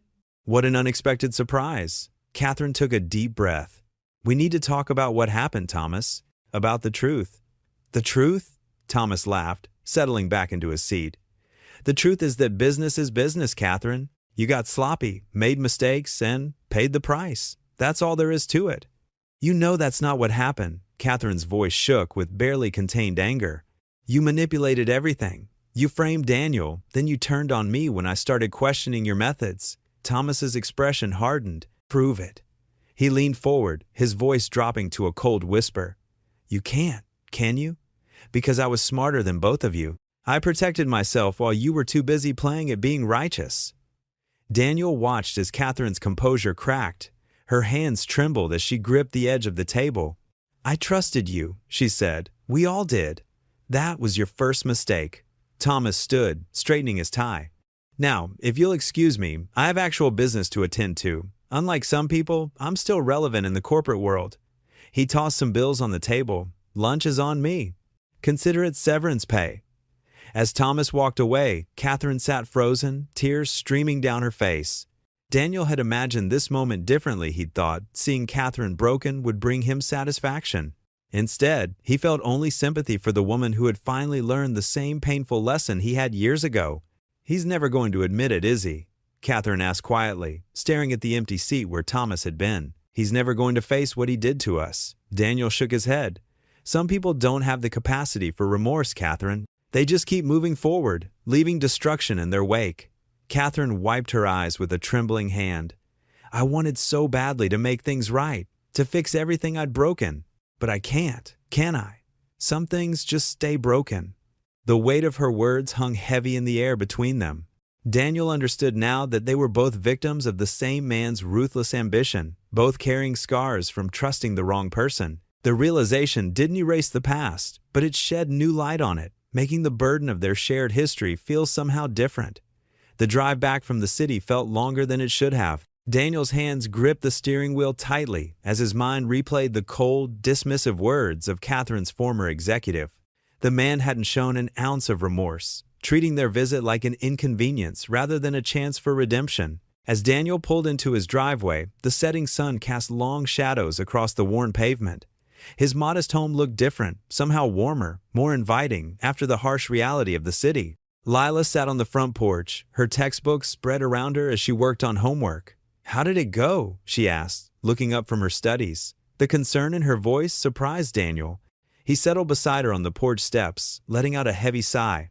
"Not great, honey. Sometimes people don't want to admit when they've done wrong." "What happened?" Lila closed her book, giving him her full attention. Daniel ran a hand through his hair, choosing his words carefully. "The man we met with, he's the one who really caused all the trouble. He hurt both Catherine and me, but he doesn't care. He just sat there in his fancy office, acting like we were wasting his time." "That must have been hard for Catherine," Lila said softly, glancing toward the house where Catherine had retreated to her room. "It was. You should have seen her face when he laughed off everything she said." Daniel shook his head. "She's lost everything because of him, her company, her reputation, her family's trust. And now her foundation might be in trouble too." Lila's expression softened. "I thought she was just some rich lady who hurt you on purpose. But she's hurting too, isn't she?" "Yeah, she is." Daniel wrapped an arm around his daughter's shoulders. "Life isn't always as simple as we think it is." Later that evening, Daniel found Catherine in the kitchen, surrounded by grocery bags. She wore an old apron she must have found in one of the drawers, and her hair was pulled back in a casual ponytail, a far cry from her usual polished appearance. "What's all this?" he asked, gesturing to the supplies spread across the counter. Catherine looked up, a determined expression on her face. "I wanted to do something useful. You've both been so kind, letting me stay here. The least I can do is make dinner." She paused, adding quietly, "and maybe help with some of those repairs you've been putting off. I noticed the back step is loose." Daniel stood there, taken aback by this new side of Catherine. The woman who once commanded boardrooms was now offering to cook dinner and fix his worn-down house. It stirred something in him, not quite forgiveness, but perhaps understanding. "You don't have to do this," he said. "I know." She smiled softly. "I want to." Over the next hour, the kitchen filled with the warm aroma of home cooking. Catherine moved with surprising efficiency, chopping vegetables and seasoning chicken like she'd done it 1,000 times before. Daniel found himself helping, passing her ingredients and washing dishes as they worked in comfortable silence. When Lila wandered in, drawn by the smell of dinner, she hesitated at the doorway. Then, to Daniel's surprise, she asked, "Can I help?" Catherine's face lit up. "Of course. Would you like to help me make the salad?" As they worked together, the tension that had filled the house for days began to dissolve. They talked about simple things, school, work, favorite foods. It felt normal. When they finally sat down to eat, the food wasn't perfect. The chicken was a little overdone, and the vegetables were slightly too soft, but somehow that made it better, more real. They were halfway through the meal when Lila set down her fork, her face serious. "Catherine?" she asked, her voice small but steady. "Why did you fire my dad?" The question hung in the air like a heavy cloud. Daniel started to intervene, but Catherine held up her hand.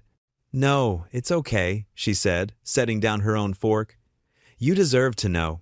She took a deep breath, her hands folded in her lap. "I made a terrible mistake.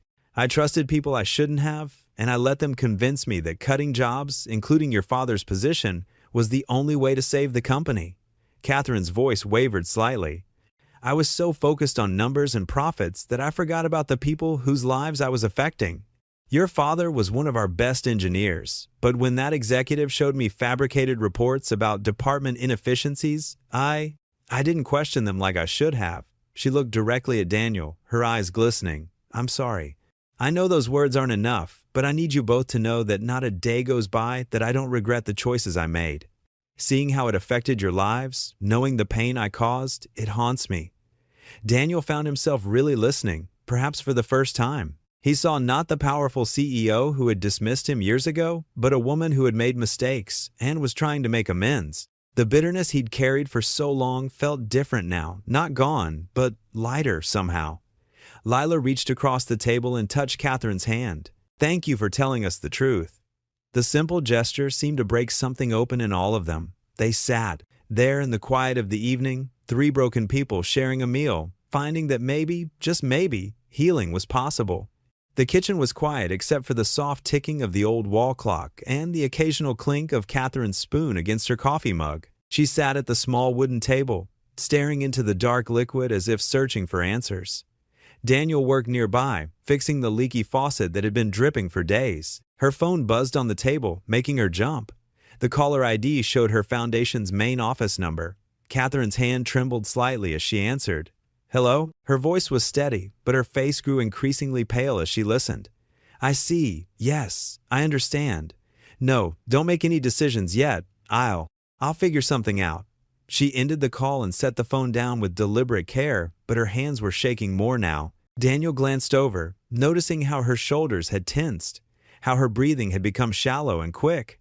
"Bad news?" he asked, setting down his wrench. Catherine pressed her fingers to her temples. "The Anderson Group is pulling their funding. They were our biggest donor." She swallowed hard. "Without their support, we'll have to shut down most of our programs. All those people we help, single parents, displaced workers, they'll have nowhere to turn." Her voice cracked on the last words, and she pushed back from the table, turning away from Daniel. He could see her struggling to maintain her composure, to hold on to that corporate facade she'd worn for so many years. "I should have seen this coming," she whispered, more to herself than to him. "Everything I touch seems to fall apart these days." Daniel dried his hands on a dish towel, considering her words. He remembered the Catherine Langford who had fired him, confident, untouchable, seemingly immune to doubt or regret. This woman before him now was different. Broken, yes, but also more real, more human. "Maybe," he said slowly, "you're just trying to hold everything together on your own." Catherine turned back to face him, her eyes red-rimmed but dry. "What choice do I have? After everything that happened with the company, nobody trusts me anymore. And they shouldn't." She laughed bitterly. "I wouldn't trust me either." Daniel leaned against the counter, crossing his arms. "You know, this town might surprise you. People here understand what it's like to struggle, to need a second chance." "What are you saying?" "I'm saying," he paused, weighing his words carefully. "I'm saying I could help. I know people here, good people. The Auto Shop Owners Association, the church community. They're always looking for ways to give back." Catherine stared at him, confusion clear on her face. "You would do that? After everything?" Daniel moved to sit across from her at the table. "Look, I won't pretend the past didn't happen. You hurt me, and that pain was real." He met her eyes steadily. "But I've watched you these past few weeks. I've seen how much you care about helping others, about making things right. Maybe it's time someone helped you do that." Tears welled up in Catherine's eyes, and this time she didn't try to hide them. "I don't deserve your help, Daniel. I don't deserve anyone's help." "Maybe it's not about what we deserve," he said quietly. "Maybe it's about what we choose to do with the chances we're given." He pulled out his phone and started scrolling through his contacts.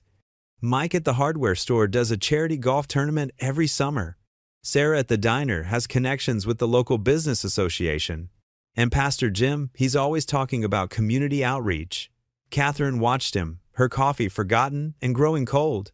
"You're serious about this?" "I am." Daniel set his phone down and looked at her directly. "Your foundation helps people who've been knocked down by life, right? People who need a fresh start?"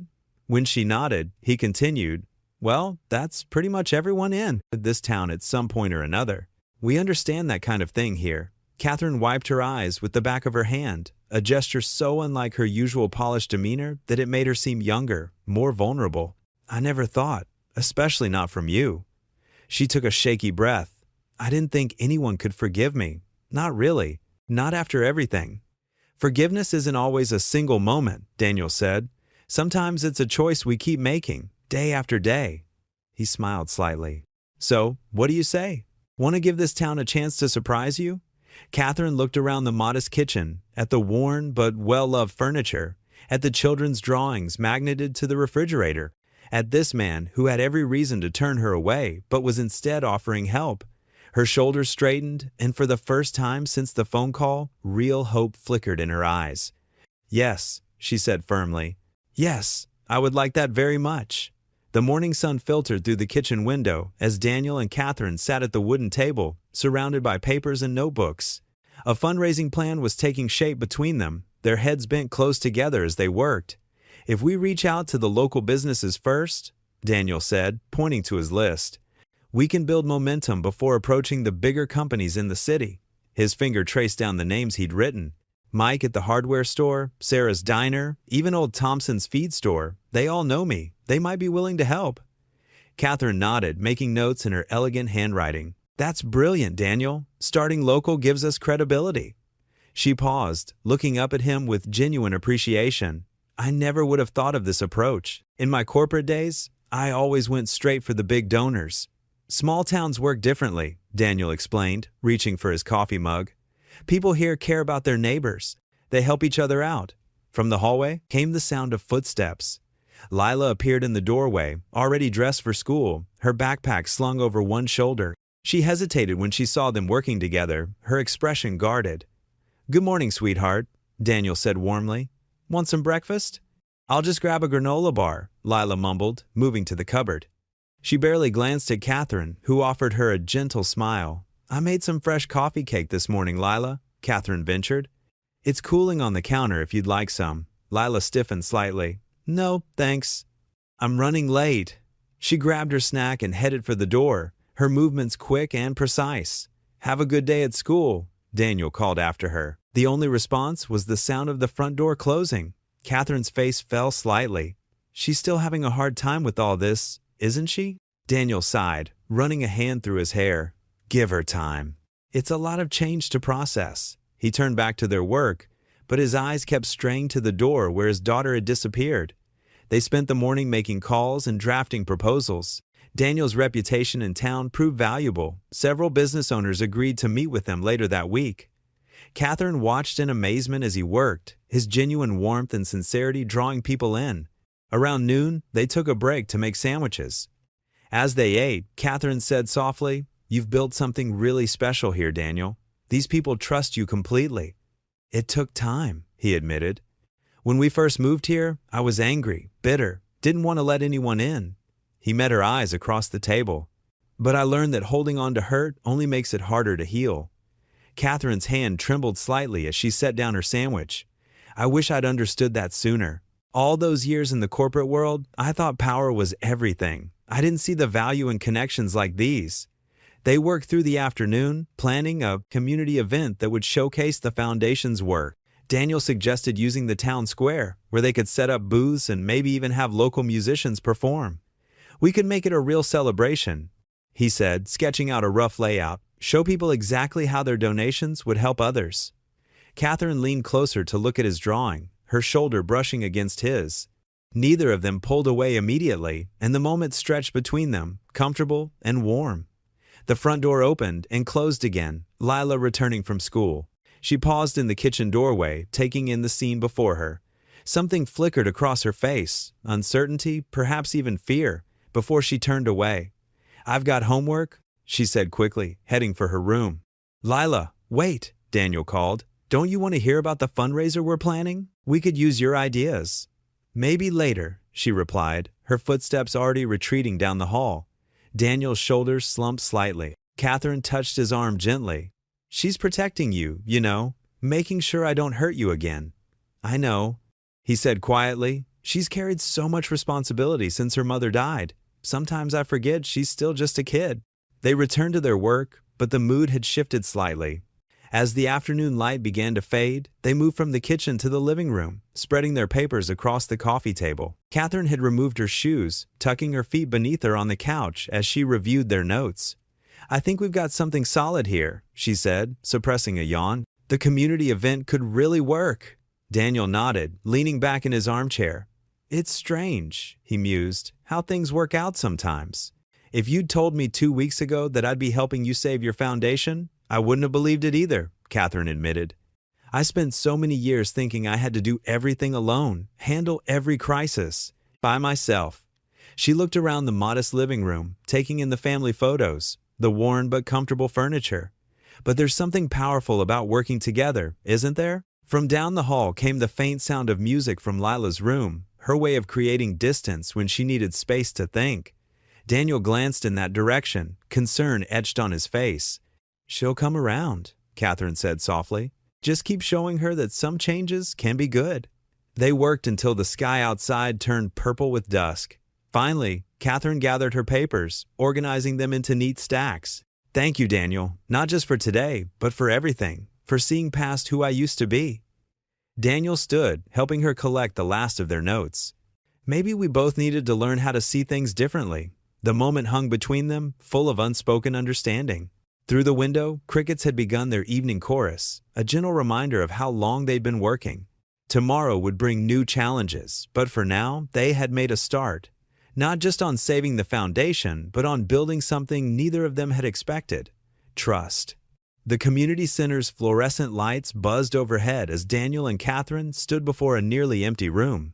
Only 5 people had shown up to their fundraising presentation, including Mike from the hardware store, who kept checking his watch. The stack of carefully prepared information packets sat largely untouched on the fold-out table. Catherine's voice wavered slightly as she continued her presentation. "With your support, we can create programs that will help displaced workers rebuild their lives." She gestured to the PowerPoint slide showing success stories from other communities. No one seemed particularly moved. Daniel watched from the back of the room, his heart sinking. He'd promised her this would work, that his connections in the community would come through, but the empty chairs told a different story. After 15 more painful minutes, the small audience filed out with polite but non-committal murmurs. Mike paused by the door. "Sorry, Daniel, times are tough right now. Maybe next quarter." He shrugged apologetically and left. Catherine stood frozen by the podium, her hands trembling slightly as she gathered her papers. The sound of shuffling paper echoed in the empty room. "I'll start cleaning up," Daniel said softly, beginning to fold chairs. Catherine nodded, not meeting his eyes. I really thought this would work." Her voice cracked. "I had everything planned out. The programs we could offer, the lives we could change." She sank into a nearby chair, the papers slipping from her grasp and scattering across the floor. Daniel set down the chair he was holding and knelt to help gather the fallen documents. "Catherine, this is just one setback. We can try again." "Try again?" She laughed bitterly. "Look around, Daniel. Nobody came. Nobody cares about what we're trying to do here." Her eyes glistened with unshed tears. "Maybe this is karma. Maybe I deserve this after everything I've done." "That's not true," Daniel insisted, but Catherine was already standing up, pacing the room. "The foundation is running out of money. Without new funding, we'll have to close our doors in 3 months." She ran her fingers through her hair, her carefully maintained composure crumbling. "All those people depending on us. I'm failing them just like I failed you." Daniel reached for her arm, but she pulled away. The distance between them suddenly felt vast, like all their progress over the past weeks was unraveling. "I should have known better," she continued. "Who would trust someone like me? The disgraced CEO who ruined lives? I'm toxic, Daniel. Everything I touch falls apart." "Stop it," Daniel said firmly. "This isn't the Catherine Langford I've come to know. The woman who's been working tirelessly to make things right, who's shown such kindness to my daughter, who's faced every challenge with determination." But Catherine wasn't listening. She walked to the window, staring out at the darkening parking lot. "I thought I could change things, make up for my mistakes. But look at us. You're still stuck in this small town because of what I did, and I'm still trying to fix things that can't be fixed." Daniel felt his own frustration rising. "Is that what you think? That I'm stuck here? This town gave me a second chance when I needed it most. These people, who you think don't care, they helped me rebuild my life. And now they won't even give me 5 minutes of their time," Catherine said quietly. "Maybe that tells you everything you need to know about me." The silence that followed was heavy with unspoken words. Daniel watched as Catherine methodically packed her briefcase, her movements mechanical, her eyes distant. "I need some time to think," she said finally, "to figure out what to do next." "Catherine, wait. Please, Daniel." Her voice was barely a whisper. I can't right now." He watched helplessly as she walked toward the door, her heels clicking against the linoleum floor. Each step seemed to echo their failure, their fragile trust stretching thin. But something in Daniel refused to let it end this way. "I'm not giving up," he called after her. "We'll find another way. Different investors, maybe a crowdfunding campaign. Something." Catherine paused at the doorway but didn't turn around. Her shoulders were slumped in defeat, so different from the confident woman who had entered the room hours earlier. "Why do you still want to help me?" she asked softly. "After everything?" Daniel took a deep breath. "Because I've learned that second chances aren't just about forgiveness. They're about believing people can change. And you have changed, Catherine, even if you can't see it right now." She didn't respond, just stood there for a long moment before finally walking out. The door closed behind her with a quiet click, leaving Daniel alone in the community center. He looked around at the half-cleaned room, the scattered chairs, the abandoned presentation materials, the coffee cups still sitting on the refreshment table. It all seemed to mock their optimism from just hours ago. But as he began to clean up, his movements became more determined. He wouldn't let this be the end. There had to be another way, and he would find it. Not just for Catherine, but for all the people who needed help, who deserved a second chance, just like he'd gotten. The room grew darker as the sun set outside, but Daniel kept working, his mind already turning over new possibilities. Sometimes, he thought, the hardest part of forgiveness was learning to forgive yourself. And maybe that was the real lesson Catherine needed to learn, one he was determined to help her understand, no matter how long it took. Daniel's truck rumbled down Main Street early Monday morning, the bed loaded with handmade signs and flyers. He pulled up to Jerry's Diner, where the morning crowd was just settling in for coffee and breakfast. The bell chimed as he pushed through the door, nodding to familiar faces. "Morning, Jerry," he called out to the owner, who was working the grill. "Got a minute?" Jerry wiped his hands on his apron and came around the counter. Daniel explained about Catherine's nonprofit and their mission to help displaced workers get back on their feet.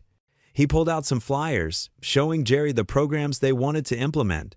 "You know how hard it was for me when I first came here?" Daniel said quietly.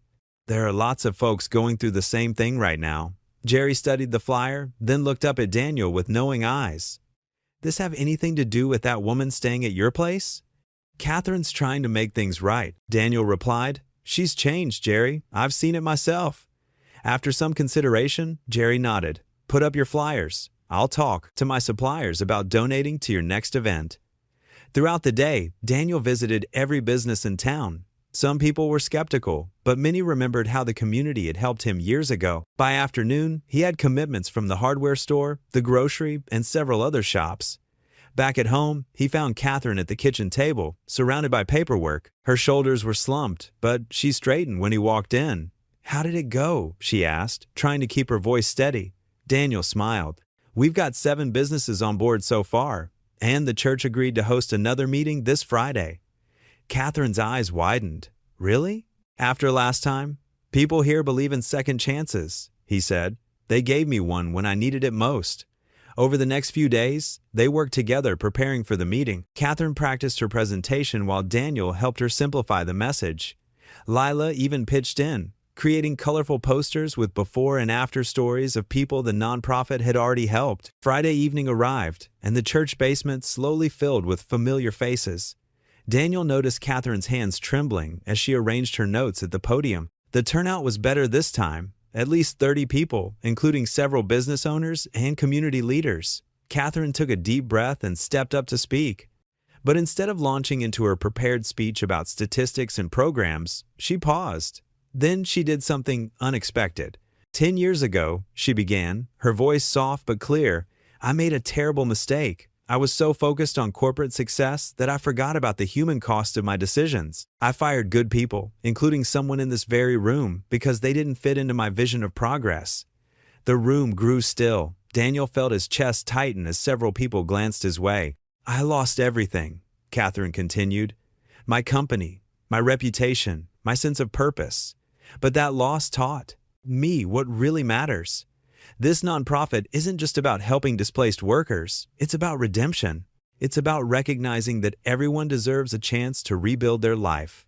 She gestured to Daniel. "This man had every reason to turn me away when I needed help. Instead, he showed me what true forgiveness looks like. That's the spirit I want this organization to embody." Mrs. Peterson, who owned the local bakery, raised her hand. "What exactly would our donations fund?" Catherine explained their plans for job training programs, resume workshops, and emergency assistance for families in crisis. This time, people leaned forward, nodding along. They asked questions about specific programs and implementation details. By the end of the meeting, 12 more businesses had pledged support. The hardware store offered to donate supplies for their training workshops. The local community college expressed interest in partnering for certification programs. As people filed out, many stopped to shake Catherine's hand. Mrs. Peterson even hugged her, whispering something that made Catherine's eyes well up with tears. After everyone left, Catherine and Daniel sat in the empty church basement. The success of the evening hung in the air between them, a shared victory that felt both surprising and inevitable. "Thank you," Catherine said softly. "I couldn't have done this without you." Daniel shook his head. "You just needed to find your voice again, to remember why you started this work in the first place."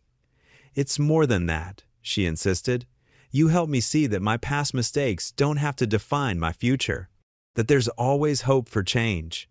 They gathered their materials in comfortable silence, both aware that something fundamental had shifted between them. The bitterness that had colored their early interactions had transformed into something else, a partnership built on mutual respect and understanding. As they loaded the last box into Daniel's truck, Catherine paused.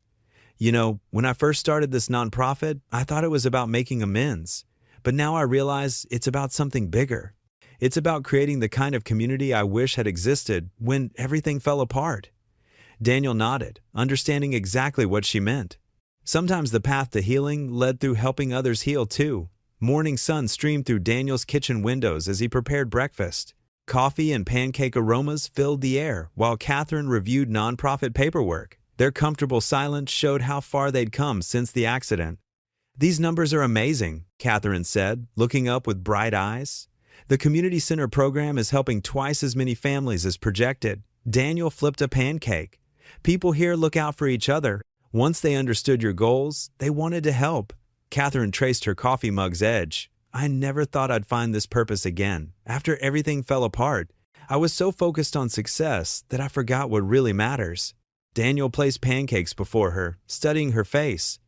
The sharp businesswoman had been replaced by someone gentler, more authentic.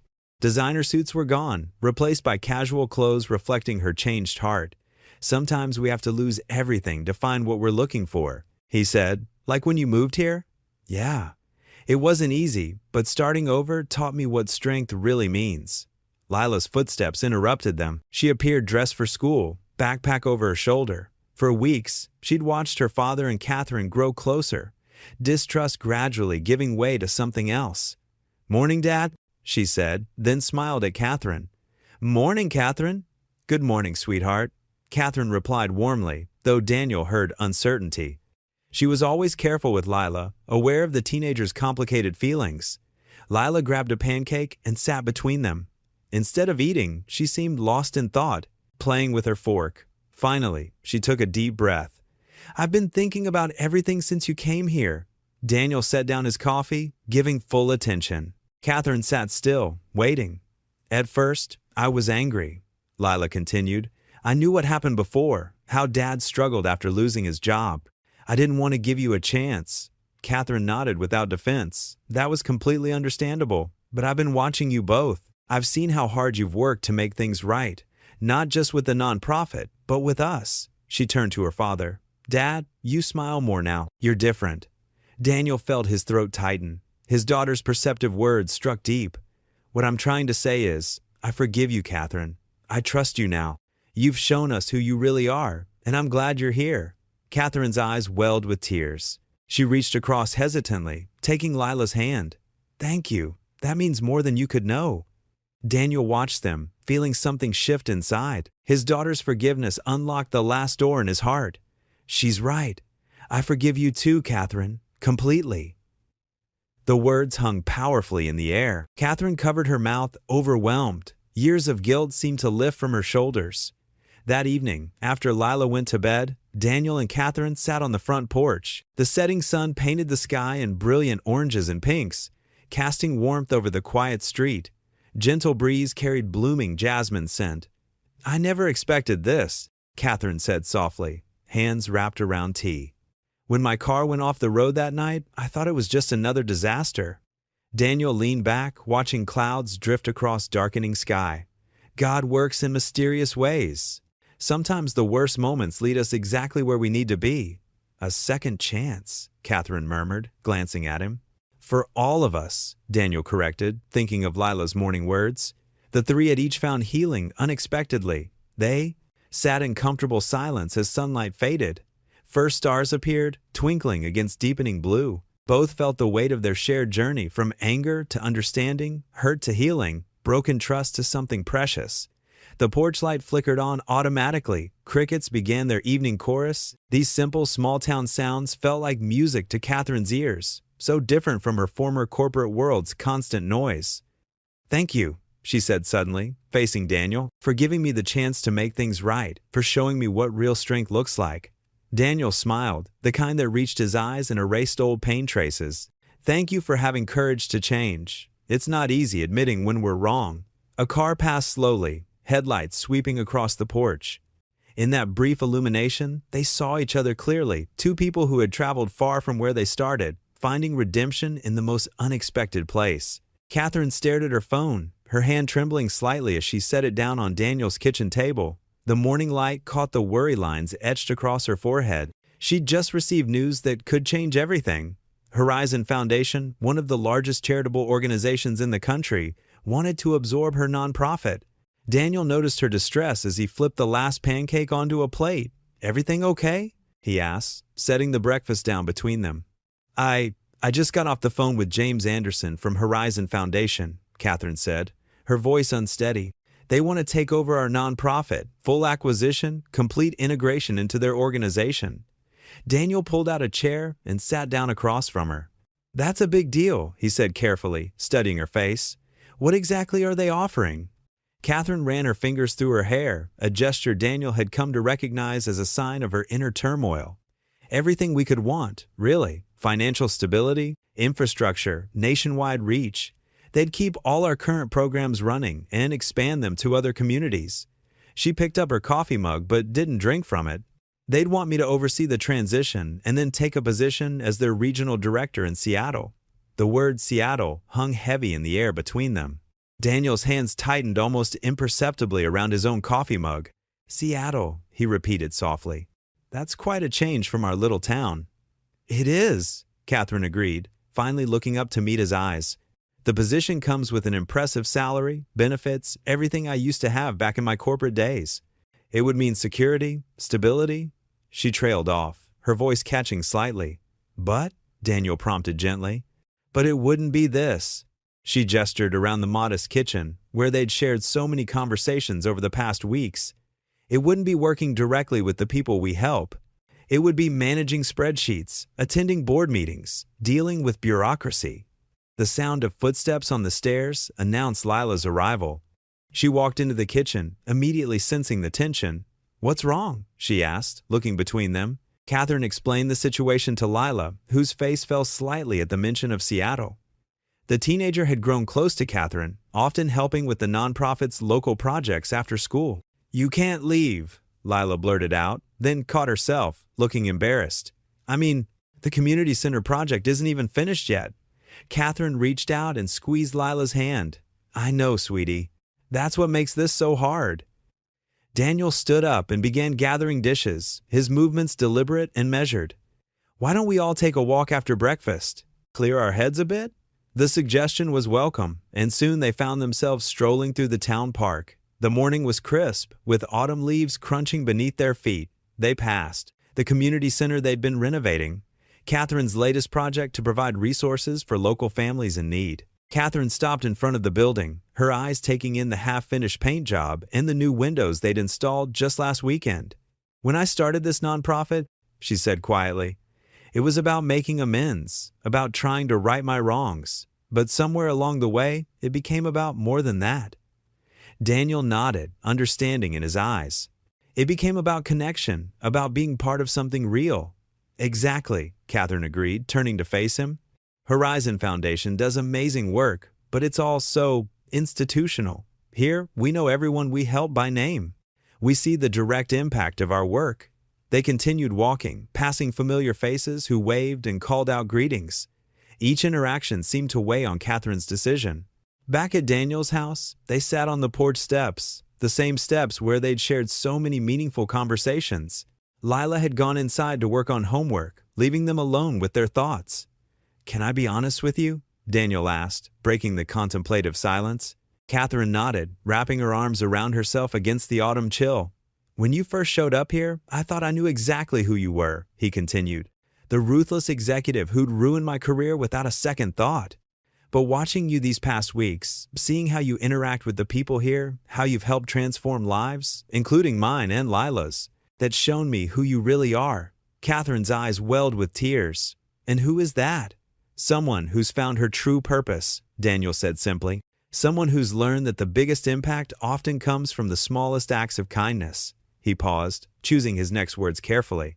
"The question is, what does your heart tell you about this decision?" Catherine was quiet for a long moment, watching a fallen leaf dance across the yard in the breeze. When she finally spoke, her voice was steady and clear. "My heart tells me that I can't leave, not just because of you and Lila, though you're both important to me, but because this work, the real, hands-on, person-to-person work we do here, this is what gives my life meaning now." She pulled out her phone and began composing an email to Horizon Foundation.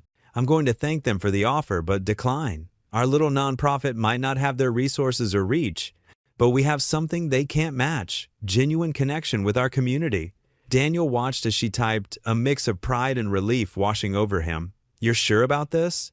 Catherine hit send and tucked her phone away. "I've never been more sure of anything," she said, smiling genuinely for the first time that morning. "My place is here, doing the work that matters most." The morning sun painted Daniel's kitchen in warm golden hues as Catherine stood at the counter, making coffee. Her decision to stay, to reject Horizon Foundation's generous offer, filled her with an unexpected lightness. Through the window, she watched Daniel tinkering with an old Chevy in the driveway, his movements sure and steady. "Need any help?" she called out, stepping onto the front porch with 2 steaming mugs. Daniel looked up, wiping his hands on a rag. Perfect timing. He accepted the coffee with a grateful smile, one that reached his eyes in a way that made Catherine's heart skip. These small moments had become precious to her, replacing the cold boardroom meetings and endless paperwork of her past life. "I've been thinking," Daniel said, leaning against the truck.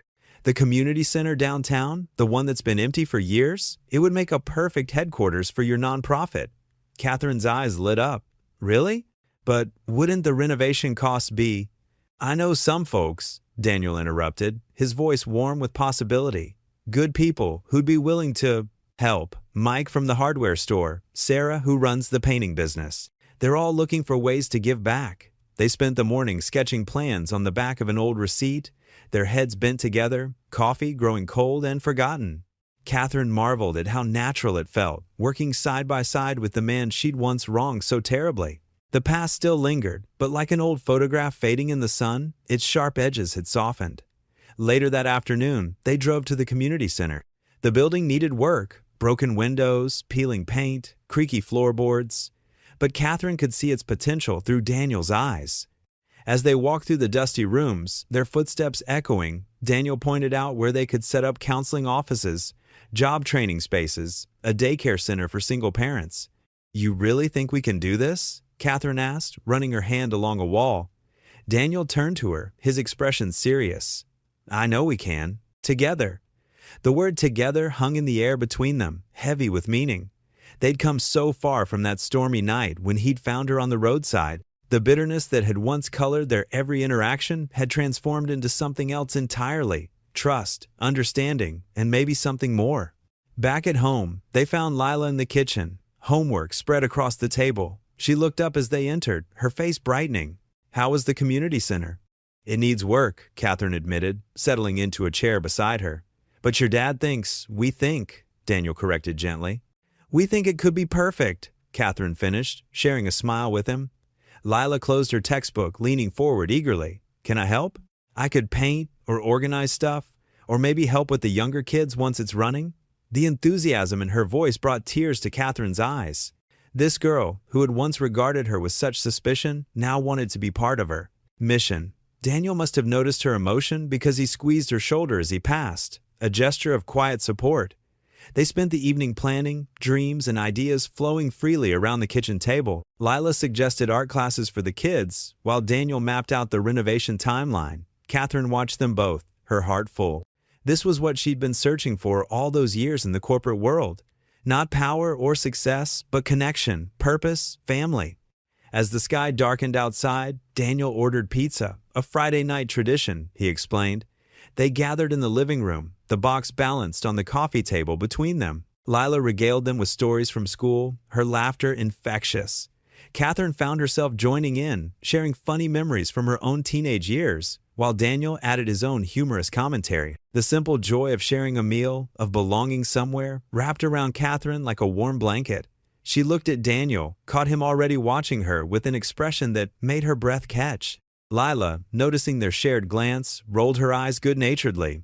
"You know," Lila said, reaching for another slice. "I'm really glad you stayed, Catherine." "Me too, sweetheart," Catherine replied softly. "Me too." The evening wound down slowly, comfortably. They worked together to clean up, moving around each other with the ease of people who had found their rhythm. Through the window, stars began to appear in the darkening sky, twinkling with possibility. This was home, Catherine realized. Not the luxurious penthouse she'd once owned, or the corner office with its city views, but this modest house with its slightly squeaky floors and walls full of memories. Here, with Daniel and Lila, she'd found something far more valuable than anything she'd lost. She'd found a second chance at happiness, at family, at love. Together, they had transformed their pain into purpose, their past hurts into hope for others. As Catherine watched Daniel and Lila argue playfully over the last piece of pizza, she knew with absolute certainty that she'd made the right choice in staying. Some decisions changed everything, and this one had changed her life in the most beautiful way possible. Daniel stood at the window of his workshop, watching the sunrise paint the sky in brilliant shades of orange and pink. His weathered hands absently traced the edge of an old wrench as his mind drifted back to that stormy night 6 months ago. The memory of finding Catherine, broken and unconscious by the roadside, felt like something from another lifetime. He glanced at the dent in his truck's fender, the one he'd gotten while pulling over to help her. He'd never bothered to fix it, and now it served as a reminder of how life could change in an instant. Back then, his heart had been as dented as that fender, scarred by years of resentment and hurt. "Dad?" Lila's voice pulled him from his thoughts. She stood in the doorway, holding 2 cups of steaming coffee. "Catherine sent me to get you. The ceremony starts in an hour." Daniel accepted the coffee with a grateful smile. His daughter's eyes sparkled with excitement, so different from the guarded look she'd worn when Catherine first entered their lives. "Thanks, sweetheart. Just finishing up here." The community center had transformed over the past few months. What was once an abandoned building now buzzed with life and purpose.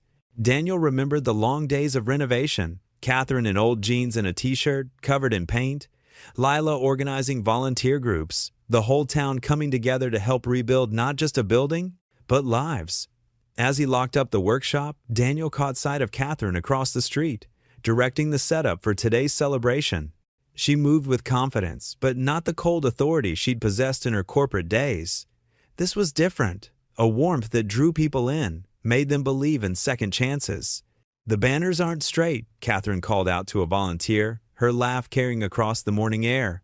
She looked up and caught Daniel watching her. The smile she gave him made his heart do that familiar skip it had started doing lately. Inside the community center, the transformation was even more striking. Photos lined the walls, before and after shots of the renovation, but more importantly, pictures of the people they'd helped.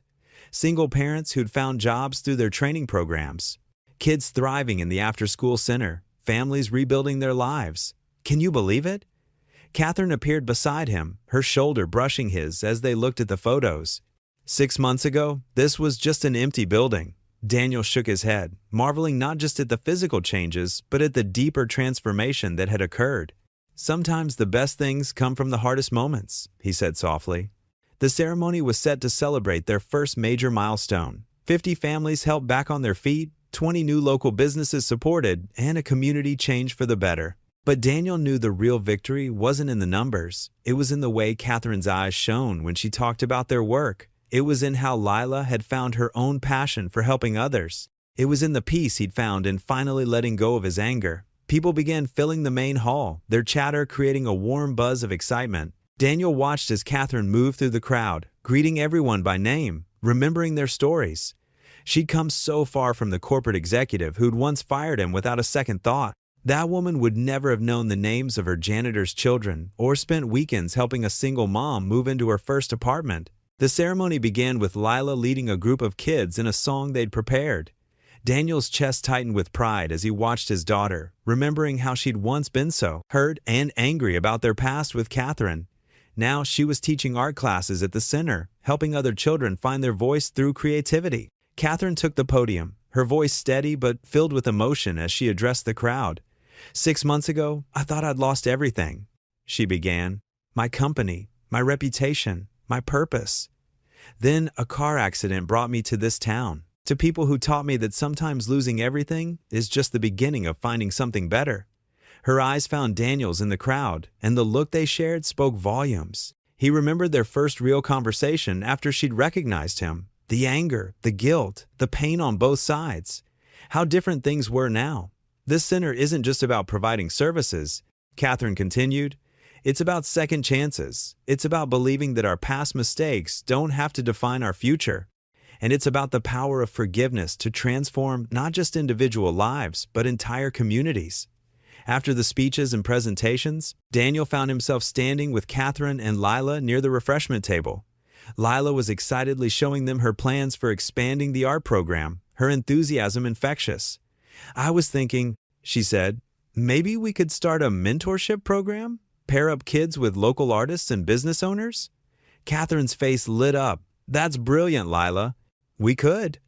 Daniel watched them bounce ideas back and forth, these two people who had become the center of his world in such unexpected ways. The bitterness that had once consumed him had been replaced by something he hadn't felt in years. Hope.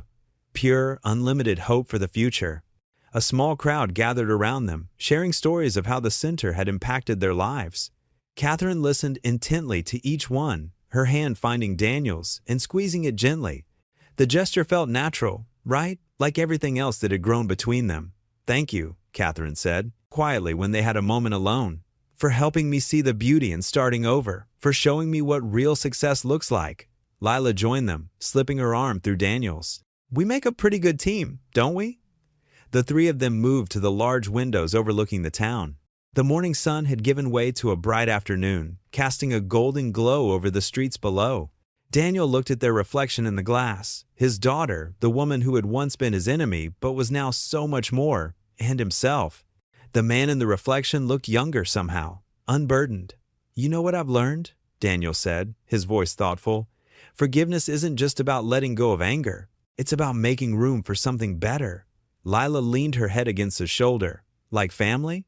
Like family, he agreed, feeling Catherine's hand slip into his. They stood there together, watching their town spread out before them, each lost in thoughts of how far they'd come and the journey still ahead. The future stretched out before them, bright with possibility, and Daniel knew that whatever came next, they would face it together. The autumn morning painted the small Idaho town in rich golds and deep reds. Leaves crunched beneath Daniel's boots as he made his way across the nonprofit's newly renovated community center. The building, once an abandoned warehouse, now stood as a beacon of hope in their community. Sunlight streamed through the freshly cleaned windows, casting warm patches on the polished wooden floors. Catherine stood at the front desk, her reading glasses perched on her nose as she reviewed some paperwork. She looked up when Daniel entered, her face brightening with a warm smile that still made his heart skip a beat. Gone was the sharp-suited corporate executive he'd once known. In her place stood a woman whose elegant grace now came from a place of genuine humility and purpose. Good morning, she said, setting down her pen. I was just going through the numbers from last month's outreach program. We helped 35 families get back on their feet. Daniel walked over and squeezed her hand. That's amazing. Remember when we thought we might not even get this place off the ground? Sometimes I still can't believe how far we've come, Catherine admitted, leaning into him slightly. From that stormy night when you found me on the road to this. The past few months had transformed their lives in ways neither could have imagined. The nonprofit had become a cornerstone of the community, offering job training, support groups, and emergency assistance to families in crisis. But more than that, it had become the foundation upon which Daniel and Catherine had built something precious and unexpected, a second chance at happiness. Lila burst through the front door, her backpack slung over one shoulder. At 16, she'd grown into a compassionate young woman who spent most of her free time helping at the center. "Dad! Catherine! You won't believe what happened at school today." She rushed over to them, her eyes bright with excitement. "Remember that fundraising idea I mentioned? Well, the student council approved it. We're going to organize a career fair here at the center, connecting local businesses with people who need jobs." Catherine wrapped an arm around Lila's shoulders, pride evident in her expression. "That's wonderful, sweetheart. You've really taken initiative with this." Daniel watched his daughter and Catherine together, his heart full. The bitter memories of the past had faded, replaced by countless moments of shared laughter, mutual support, and growing love. The woman he'd once blamed for destroying his life had become instrumental in making it whole again. Later that afternoon, they walked through the center's vegetable garden, another of their successful projects. Community members tended the plots, sharing the harvest and learning sustainable living skills. The setting sun cast long shadows across the rows of autumn vegetables, and a cool breeze rustled through the remaining leaves on the trees. "Sometimes I wonder," Catherine said softly, her hand finding Daniel's, "if everything that happened, even the painful parts, was leading us here." Daniel squeezed her hand, remembering the anger that had once consumed him. "You know what? I think you're right. All those years I spent holding on to resentment. I never imagined forgiveness would bring me so much peace." Lila joined them, carrying a basket of fresh vegetables for the center's cooking class the next day. "Remember when I could barely look at Catherine?" she asked, shaking her head with a small laugh. "Now I can't imagine our family without her." The word family hung in the air, sweet and true. They become exactly that, not through blood or obligation, but through choice and love and the daily decision to believe in second chances. They walked together toward the center's entrance, where warm light spilled out onto the sidewalk. Inside, volunteers were setting up for tomorrow's job training session. The walls, once bare, now displayed success stories, photographs of people who'd found new beginnings through their program. Daniel paused at the doorway, taking in the sight of everything they'd built together. The bitter engineer who'd lost everything had become a man who'd gained more than he'd ever dreamed possible. Catherine, once driven by corporate success, had found fulfillment in helping others rebuild their lives. And Lila had grown into a young woman whose heart for service made him prouder than any academic achievement could. Standing there, hand in hand with Catherine, watching Lila arrange the vegetables for tomorrow's class, Daniel felt a profound sense of peace settle over him. The road that had brought them here had been winding and sometimes painful, but it had led them exactly where they needed to be. "Some roads lead us to places we never expected," he said quietly, "but they bring us exactly where we need to be." Catherine squeezed his hand, and Lila came to stand beside them. Together, they stood in the doorway of their shared future, a family united by love, faith, and redemption. What would you do if you were in their place? Comment your answer below, and let's see how you'd rewrite the ending. If you enjoyed the story of Daniel Harper, I handpicked the next story that you will enjoy. Please don't miss this one. Click here to watch it.